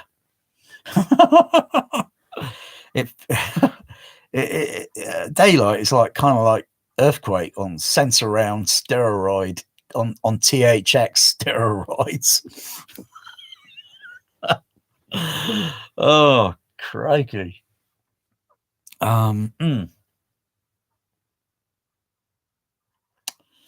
So, has my video been very helpful? I don't care if you give it a thumbs up, thumbs that way, thumbs that way, or that way, or that way, or that way, or this, or that way, or this way. I don't really give a fuck. I know that you know that I am talking the truth, and blowing the whistle on this whole fucking thing, really, it should need a little bit more whistle blowing on it, because the more people back away from Blu-ray 4K and just say, all it takes is willpower, just a little bit of willpower. It's at the end of the day, you're only giving a favor to the studio. You're not giving it a favor to yourself or your home cinema that you just spent enormous amount of well, whatever budget it is, and then spent an enormous amount of time putting it together just for a fucking near field mix? Really? Really? Just grow a fucking spine and a bit of willpower, and just if about 1 million people could do it and get another 1 million worldwide, and another and another and another, and the sales will just start going down, and then studios are going to start scratching their heads wondering what the fuck is going on. And then we give them our terms. You put it up on a forum, everybody doing more or less similar threads or joining in on the thread with the same, we've had enough of fucking this, we want the real deal. We want our fucking, we don't want our money back. We want that fucking movie again for fucking free. The like replacement disc, but we want it with the theatrical mix, and don't even think about trying to pull a fucking fast one, because all you need to do is someone to go out there, get a 35mm print of the theatrical version, run it through on the sound system that has to run through, do a frequency waterfall with a Spectrum Lab is by far the best. And of course it takes a little bit of checking to see whether it's thorough, because you have to do very thorough testing. So you might have to get 2 prints of the same movie, SR Dolby Digital, run it through, and if the spectrum colors, or I use too many colors on my Spectrum Lab, so you got a neutral blue background, which is nothing, and then you get a little bit of sound level frequency moving in there, and then that's a very a slightly darker shade color, and then you go from it's kind of bluish, almost a bit more bluish, and then it goes to gradually changes the color. It kind of morphing the color as the range of the dynamic goes up, the color changes. Okay, as the range of the dynamic range of the level goes up, and you can easily do it with a sine wave tone, and then just gradually turn it up and up and up and up and up, and then just watch the color changing. That's the level. Okay, now if you can do a multitude tests just to make sure it's checked out through, the soundtrack should give the same color level. And you do that and repeat it, same. Okay, now they say, the film studios say this is a theatrical, and then like they say, 1s and 0s should all be the same. So you got to then say, is this exactly the fucking same as the SRD that was played in the cinema? Is it the same, or are you bullshitting us again? Because I've had a fucking enough of it. Yes, there is a slight little bit they do. There is a rumor about they were doing a slight, but it's tiddly. It's fucking tiddly. But if you if you want to compare one movie like Star Trek 5, when the Klingon belches, it is very deep and reverberant on the laser disc, because that would be a 424, like a equivalent to a Dolby Stereo SR soundtrack. And then you can compare it with the 70mm. It's almost similar-ish, but you haven't got a 6-track version on AC3 Laserdisc of Star Trek movies, except for Star Trek Generations and First Contact, and I think it's Insurrection. Those are the only ones, but the original motion picture ones, they're just regular 424 Dolby Stereo, which is still better than nothing. And if you compare the DVD of Star Trek 5, it's almost similar to the Laserdisc. The dynamic range is there. It doesn't seem like it's been molested tampered with. It's got the belch in the lower end and sulfur. It's there. But you go to the special edition DVD, and it's been fucking tampered with. And then I think, I'm not sure, I don't think they did another DVD edition after that. And then it went on to Blu-ray eventually a few years later. It's tampered with on the Blu-ray. It's the same as, it's tampered with. It's been frequency filtered. They've lowered the dynamic range, or they've taken the stem track level, whatever. They've taken it down, and it's lost its impact. And as well as dialogue panning as well has been completely fucked up as well. Where it's more better on the DVD and discrete channel, obviously. The Laserdisc is still good if you get the center channel level balanced correct with your matching LCR. Then you should hear nice dialogue panning moving across the screen with effects and Jerry Goldsmith's score. You get to the 4K, no, it's crap. It's fucking near field. It's been fucking tampered. It's got the same frequency filtering. Yeah, lossless audio, they say. Yeah, sure it is. I think it's more, and they dare call the other formats lossy and lossless and all this bucket. Fucking that's just to bullshit and confuse everybody.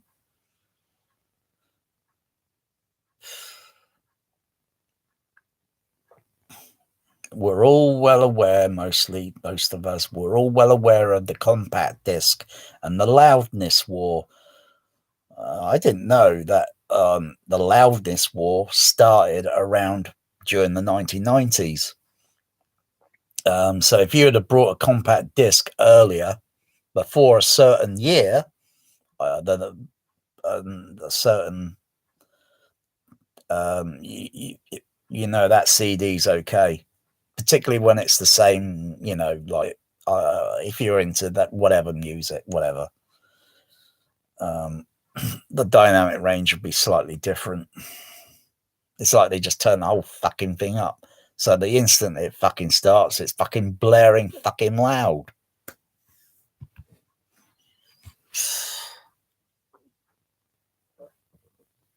And you put it through an oscilloscope and you can turn the levels down, adjust the deviation and such, and the voltage on the oscilloscope, and then look at the the frequency going along,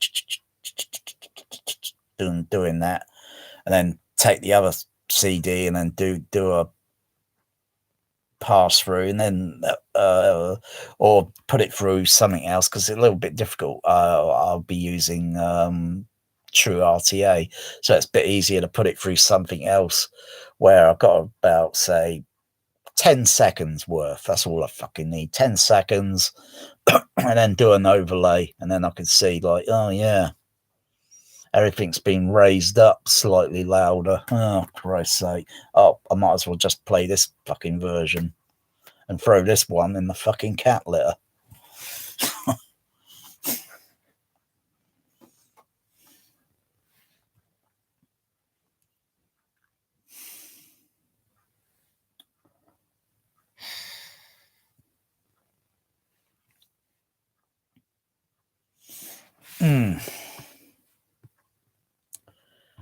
How many more days of this cold weather? Oh, gosh. Oh, temperature change. Oh, down to -2 now. Outlook.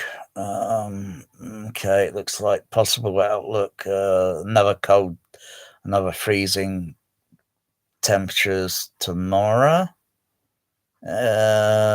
Throughout the week, temperatures looks like they're going to go up a little bit. It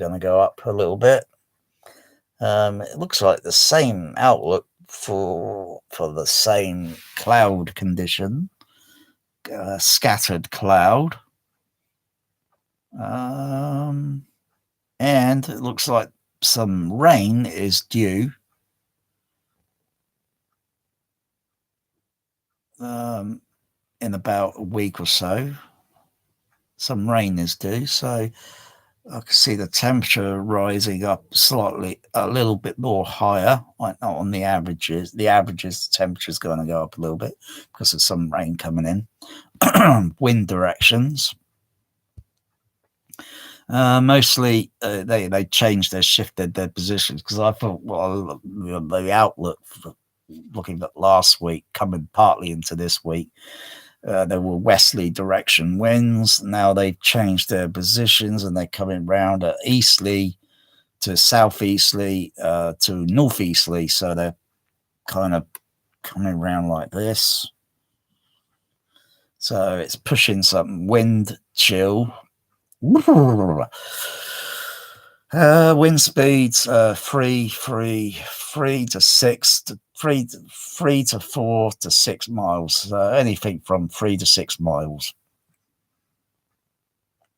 Well, actually more 2 to 6, because I see 3, 3, 6, 3, 2, 2, 4, 3. So average wind speeds are going to be going. Yeah, that's slow. It's not big hurricanes. So no need. I don't think we're going to be in Oz, Toto. So we're okay. Okay, that's the weather forecast. At least for this region. Yeah.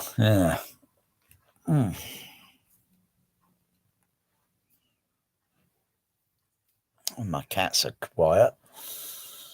How's that possible? Bear cat usually goes bonkers.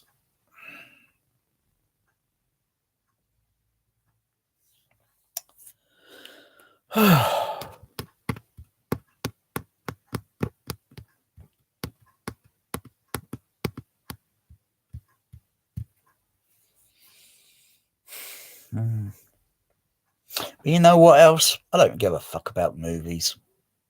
I don't give a fuck about movies in much anymore. If anyone's seen my state of the fucking art, fucking home cinema, I mean, most people have got a trin of. Oh, I know they're jealous. I know deep down seated, they're jealous. I'm not even jealous they got a trin of, because I've read the manual on that fucking thing 4 times. Once would have been enough. I've read it 4 fucking times. It's like, it's got the same Dolby DSU, the same DDS, the same aura, and they're both crap. Okay, they're crap on the Denon, they're crap on the Marantz, they're crap. So every other manufacturer sometimes always has its own kind of like equivalent to their version of a surround, whatever. Very, very rare that is. So Trinov have got their own sort of like additional, that it can be applied, to do whatever bullshit. It can't do below surround, so I'm rather disappointed, supremely disappointed. Not even a Dolby CP850 or a CP950 can do below surround. I'm supremely, utterly disappointed. And they dare to call it immersive XYZ 3D sound. How dare they fucking call it that? The sound only works on this level, this level here, and then goes up, and then comes back down to this level again, and that's it. It don't go down there, and just there, and then up, and then back down. What such bullshit? I've heard all that fucking before. I heard that when I was at fucking UCI. Fucking experimental overhead surround. And the auditoriums, the big auditoriums, were using 8 overhead surround speakers. No, that's a lie. I'm telling you a lie. Actually, they are just a speaker just used for overhead. Because when you take a speaker, it's very complex. I've got a speaker there, but that's just it's a JBL. I did a test the other day. It's a very complex test. Let's just say that's a speaker. All right. So the closer you have it to you above, it's going to have a certain sound characteristic, and then you gradually move it away and away. It's better to have an assistant, because I can't reach right up to the top of the ceiling, get it up close to, so I need an assistant. And then I was just check the sound field. I could do it with a video and put the microphone below near to the I could do another video today, because I don't think anyone on YouTube has done a video like that. I can't think of anyone unless you beat me to it. If you beat me to it, you saved me wasting my fucking time, and I'll say thank you very much, because it's all up here. It's like I'm kind of, I cannot write music or play music back like Mozart, but I think like him.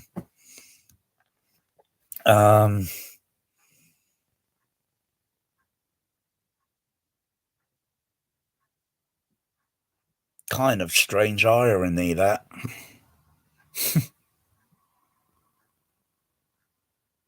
Anyway, I won't get into that. I've mentioned it, but I mentioned it before, and I'm not going to rehash it. So I could place a microphone down here, and then I'll place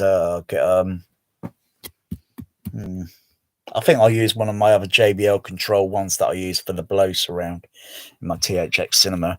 Undo that, get some pink noise in it, and just have it solo pink noise going, and then I'll just have it near to the microphone, pretty fucking close, and then gradually move it away and away, upward towards the ceiling, and see what happens with the frequency response. Is that in any way unclear? Should be fucking easy. Because the higher they are away from you, they should give out a certain characteristic dispersion, depending on the speaker. They're all different, depending on what equalizing or PEQ filters you can also apply as well to give it additional, but the higher it is, it will give a certain characteristic of sound. Some other sounds will dissipate because they're further away from the microphone. Like I did a test the other day, I think, with the Dayton exciter attached to a piece of cardboard. It's not the first time. I've done it many times. I've had these things for no year now, and I was putting sine wave for it because I hadn't done that before. I don't think, at least I can't remember. And I played a sine wave up to 12.500, and these are third octaves, pink, third octaves, whether it's pink noise or sine wave, because you do it on the REM and you click and it goes up a few more cycles and so forth. Or you can manually go through it bit by bit by decimal cycle, because when you go up into the when you go down from low frequencies, they're 1, 2, 3, 4, 5, 6, 7, 8, 9, 10, 11, 12, 13, 14, and then you get up to 40, 50, 100 hertz, and then I think it 100 and 100 and 200 and 3, 4, 5, 6, yeah, up to 5. I think there are decimal frequencies between, and then it comes up to the other big fat frequency and so forth. But when you get up into the kilohertz, crikey, you could be going on for ages, going through manual sine wave tones, because they're going to give specific different characteristics of the depending on the tweeter, that's when it's quick to do a frequency sweep. And then you look at all the random, how random and how uneven, but you do a frequency sweep electronically and it's perfect. Once it goes into a speaker, it's bound, it's better. The speaker's going to have slight defects. It's not perfect. It's best as it can be, engineered. And the other proportion of it, it's the sound is going airborne. So that puts a second factor on the what. But to anyone that knows, like myself or anyone else, they know that frequency response is perfectly smooth. And you can only get it so much by keep getting the levels so many dB close to each other. You don't need auto EQ. Auto EQ won't cut the mustard. Auto EQ is for fucking lazy fuckers. So if I just offended a load of people and called you a lazy fucker because you're using auto EQ, because you never learned how to use manual, you wouldn't know how to fucking where to start because you spent fucking time wasting it on fucking auto. Just like listening to a fucking airfield mix. You're in such a fucking hurry to get your home theater up and fucking running just so you could play a fucking airfield mix.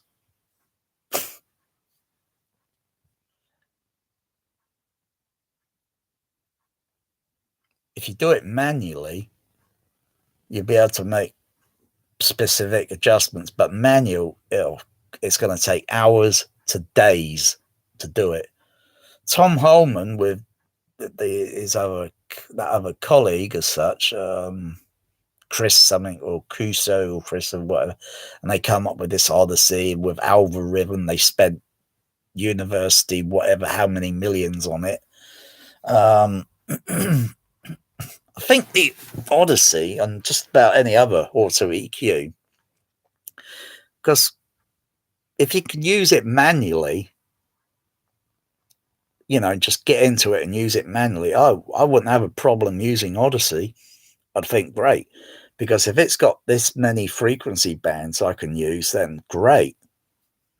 Because if you buy any other outboard EQ, it's not going to have many frequency bands to tackle with, unless you can get someone that can figure out how to modify a Behringer FBQ 2496, because you can dial in just about any fucking, well, not just any fucking frequency, you can dial in quite enough, okay? And it's only got 20 bands on channel A, 20 bands on channel B. Now, if you can interlock all that together, right, that would give you 40 bands. Okay, that's not bad. But you got to modify it so that you can use every single. So if I want 20 hertz, program it, make the adjustment, the Q bandwidth, programs, and then go on the 21 hertz, 22, etc. Every single and keep on dialing and be able to put in program in those frequencies.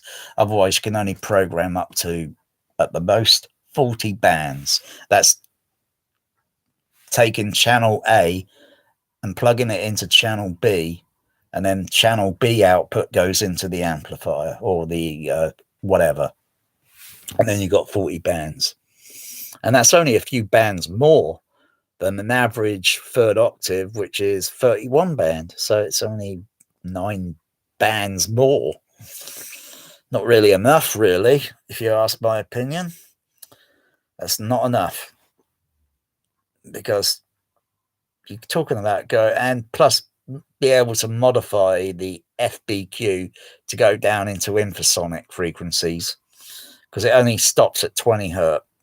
If you want to go down lower, you got to look out for other equalizers. It's like typical, like a mini DSP. It's a bit overrated, I think. There are other ones as well. When you look at them on your room EQ wizard, and then you got equalizer over here. And when you click on it, you got about 20 products of other brands or so. And then you can click on this, and then you look down to see how many parametric EQ bands it's got. And then you click on the frequency to see how far it goes down.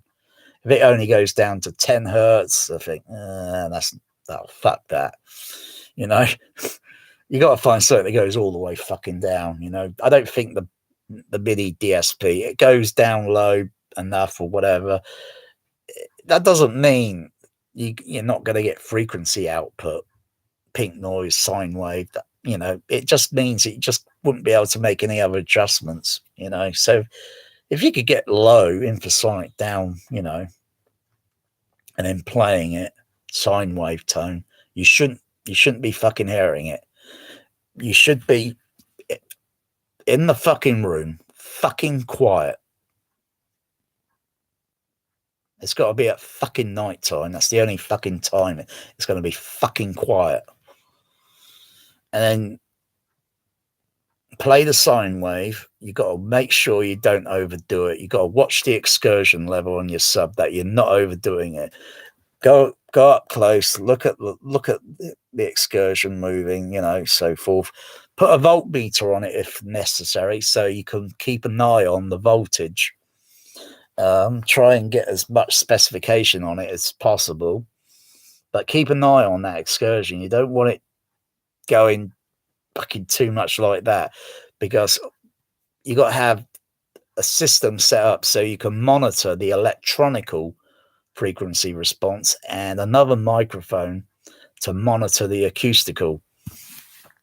And you got to have like you can bring up 2 REMs. You can bring up 3 or 4. You can bring them all up, but you can only output so much. They're not true multi-channel sort of thing. So you can bring up one to monitor electronical. So you got to have that connected to the computer, to an amplifier. So it's a little bit more, because you need what's called a booth monitor, or you need something in between so you don't blow your fucking computer to smithereens because of the voltage level. And you get something so you can monitor the electronical frequency response, and then you got the microphone up close to the fucking speaker to monitor the acoustical. And try to balance the levels, okay, with the mixer, or use an audio mixer or such. So you got all these signals going in, and balance the levels so they look the same, and then just gradually go through the sine wave carefully, and then observing what's going on, because electronically it's going to be good infrasonic, but on the sub it's going to be the complete fucking opposite. And also you need to check that you are not generating harmonic frequency. So if you've got a fundamental tone of one hertz, and you adjust everything on the test equipment to give a straight line or sine wave tone, and if you see other frequencies in front of it random, they're harmonics, they're phantoms, computer acoustical hallucination. I think that's a line from the movie War Games. Those blips are on the screen are not real blips, they're phantoms, acoustical phantoms. Yeah, hallucinations. So you go, oh, look at all this. Whoa, that's not good. So you got to watch out for those things, and you can't equalize them. If you get harmonics, you can't equalize it. You could put a parametric frequency there and try and bring it down. Ain't going to do fuck all. The only thing you do is you've got to turn the level down on the fucking on the sine wave, and then you notice the harmonics disappearing. They can be generated in 2 ways. They can be generated, or they can be generated several ways. They can be generated through the cinema processor. So you got to test the cinema processor electronically. to see how much harmonic distortion it's producing, because you don't know if those harmonics are coming from the amplifier or mostly if they are really coming from the sub, which is a flaw in the design of the sub. And you got to work out, at first, you got to check your B chain. And that takes hours. That takes hours. There's no point rushing it. It's going to take hours, okay? This is if you're really, one of those people that just spent out on a fucking Trinov, you want to make sure that Trinov is all the bells and bullshit whistles, which is going to be bullshit mostly. You got to check it out thorough, because does every piece of audio equipment always measure the same? I doubt it. I doubt it very much. Similar, yeah, but I doubt it's going to be all identical. Not unless they are really doing real proof quality QC checking before they leave them, before they're put in a box and they're out on the fucking shelf. That meaning you got people, they're dedicated and they actually care about their profession and their work, and they're really dedicated and they make sure everything is spot on. If this thing doesn't seem to come spot on, it's like disregard. That's like cat litter or the headless panther. Because it can't put it out.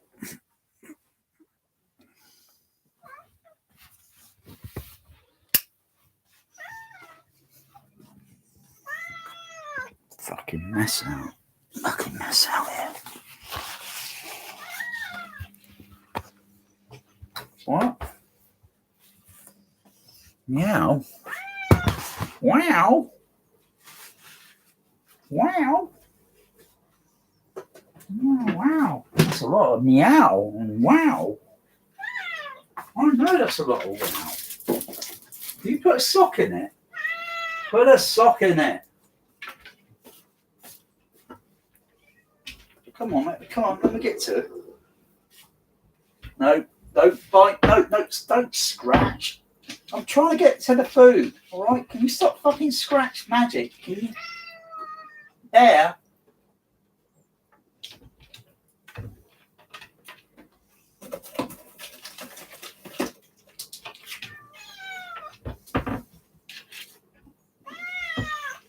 Don't match. Oh.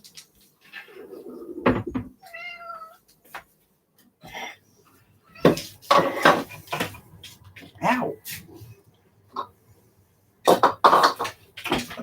Hold on. Bloody hell. Oh, hold on. Right out loud. Bloody hell. Crying out loud. Will you fucking chill, Mac? Oi. Fucking hell. If I were dangling that food in my hand, you'd still jump up and grab it, wouldn't you? Wow. You imagine, this is why you never take a selfie picture with a fucking leopard or a lion at a fucking zoo. Because you've probably been in a cafeteria and had some fucking food, and they can smell fucking food on you. What do you think they're going to fucking do? They're going to pull you in the fucking cage and have you for fucking dinner. Main fucking course. Huh? Think about it. You get these fucking twats today. You get these stupid fucking twats and they try to take a fucking selfie with a fucking leopard.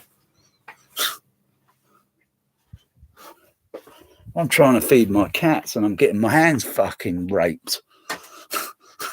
I need to wear Kevlar.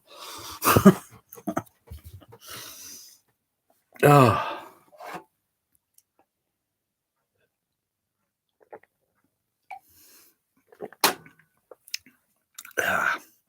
Oh, if it has to taste like that, I don't care if my electrolytes are balanced or not. Oh.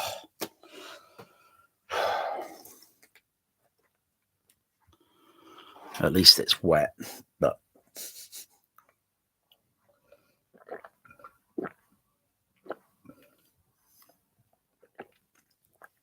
yeah.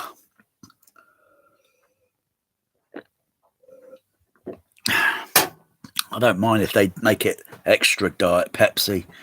Don't really bother me. It's a bit of flavour there. It's some sort of carbonated drink. It's so garbage trash.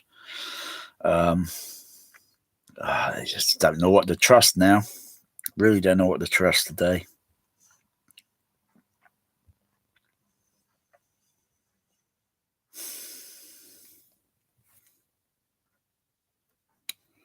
Really don't know what to trust anymore. I need a haircut. I like a little flower. If you're going to San Francisco, put a flower in your hair.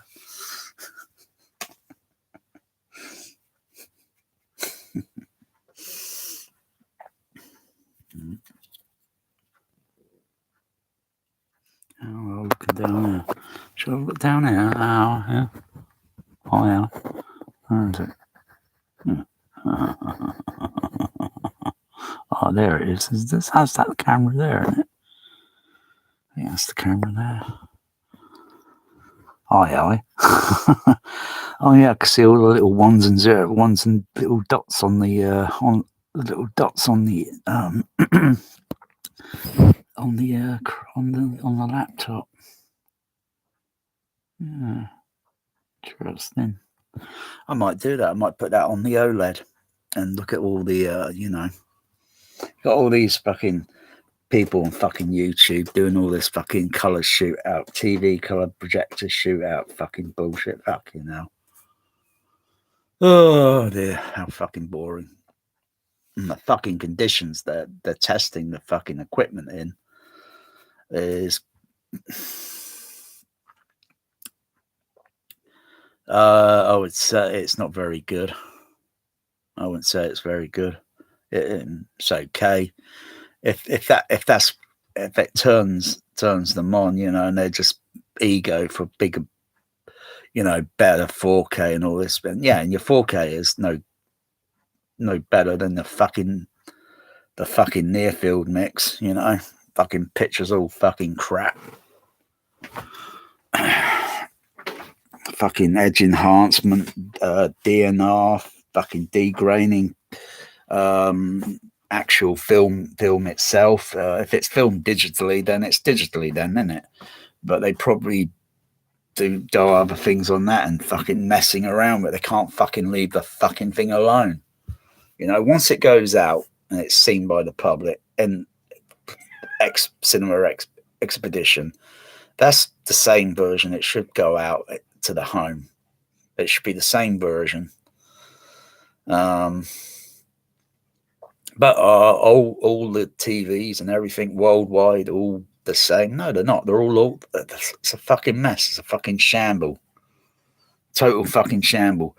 Most TVs have got roll bar noise and all that, and that's usually the backlighting that's going to create a roll bar noise effect. That's like when you see all this stuff today and you think it's the light, the extra light thing behind it. It's like the video projector does the same fucking thing. You can see it in the cinema and the digital cinema shit. You just put your camera on it and you can see these roll bars fucking moving up. It's fucking annoying. And you pay to go to see that crap?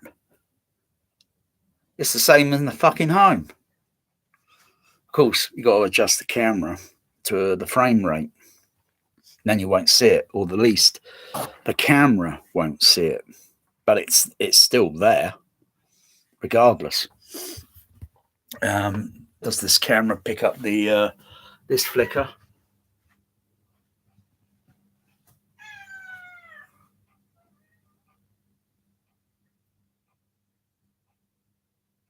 That's not too bad. The camera on the webcam camera on the Chromebook here. I can't see that flicker in that. that's no moon. It's a space lamp shade. Oh, now it's flickering. Let's come around this angle. Oh, that's interesting. Because of the type of the bulb it is, it's an LED. It's a mains with an LED type, so you plug it into the mains. I'll come back round this way.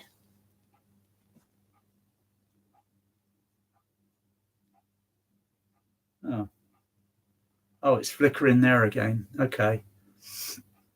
I'll keep it at that angle position, move it around. Oh, that's interesting. So at a certain angle around, the camera is registering flicker. Okay, that's interesting. That's interesting. I'll get my camera phone.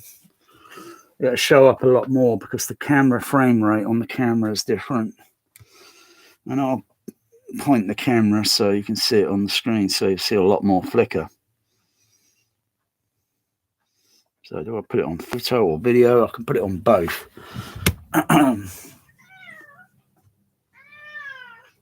So you can see the camera there, it's flickering a lot more. I'll go to video. Yeah, different strobing effect on that. I'll go back to photo one. I'll have a look at that flicker. Go back to video. It's more or less the same, for argument's sake. Move around a bit. Yeah, it registers a lot more there on the camera phone. It registers quite a lot of flicker because of the camera frame rate. But the web thing here, no, that's interesting. Get the white balance there, it's good. Move it around. Now it's starting to see flicker at a certain angle around the where the bulb is, the LED bulb. And at a certain angle around it starts to register flicker. Interesting. So it's there, but it isn't there.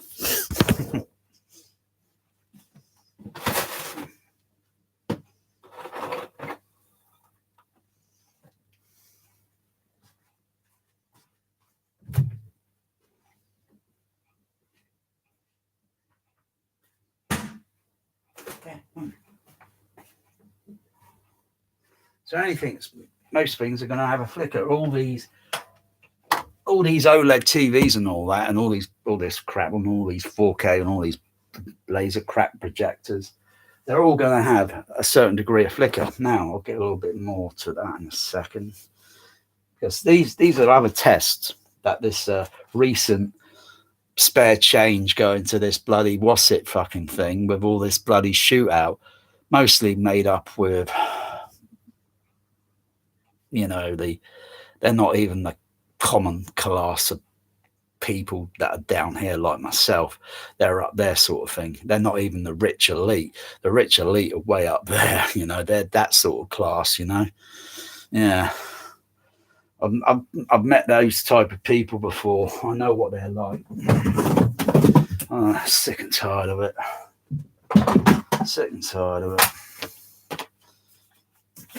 But you point out something to them and it's be like, but I can't see it. Doesn't matter. Yeah, shouldn't it? You're one of these audio files, aren't you? Should matter. You're a video file. Should matter, shouldn't it? If there's flicker there, it's going to be there. You just need the device to see it.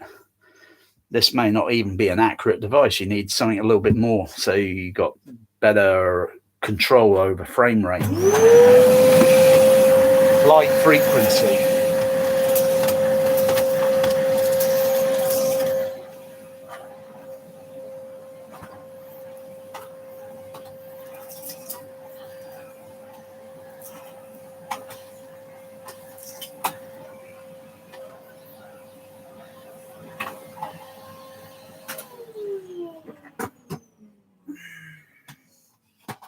any device is going to produce with a color and such. It produces a light frequency that's like our eyes are more sensitive to certain bright colors and other shade of colors. Our eyes are less sensitive.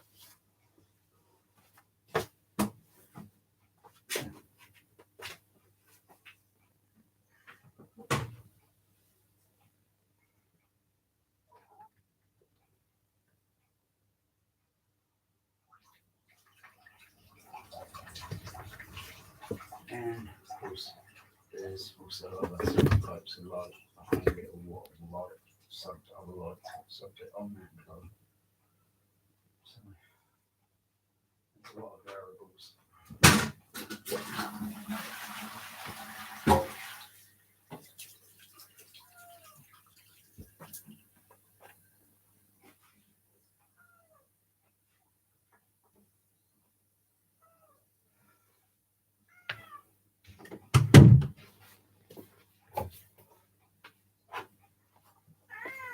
Also, why are you meowing at me? Yeah, I've just fed you. You've been fed.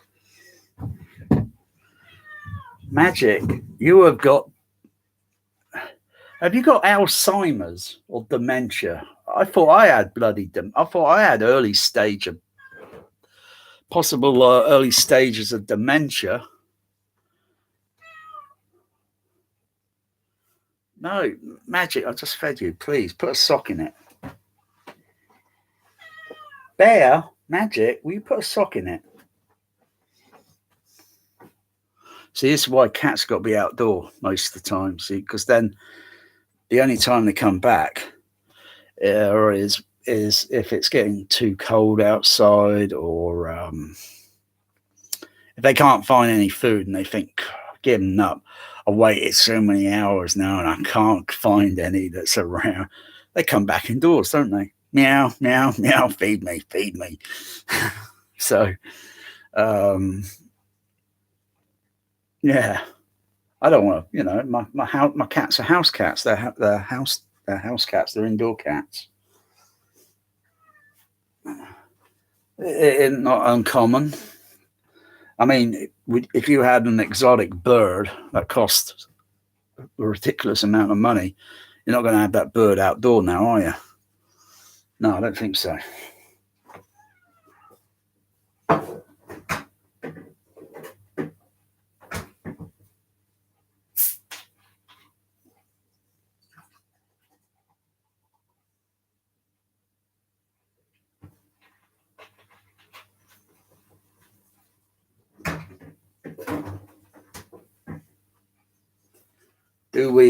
Do you let the dog outside? You only let the dog outside for a little while, run around, and then come back in. Because dogs really couldn't survive.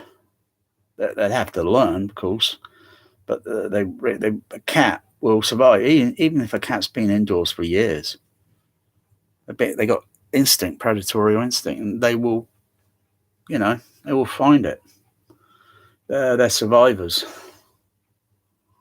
But I don't think they like being confined, and particularly with other cats and such, and that don't get on. And then, of course, it's like yeah.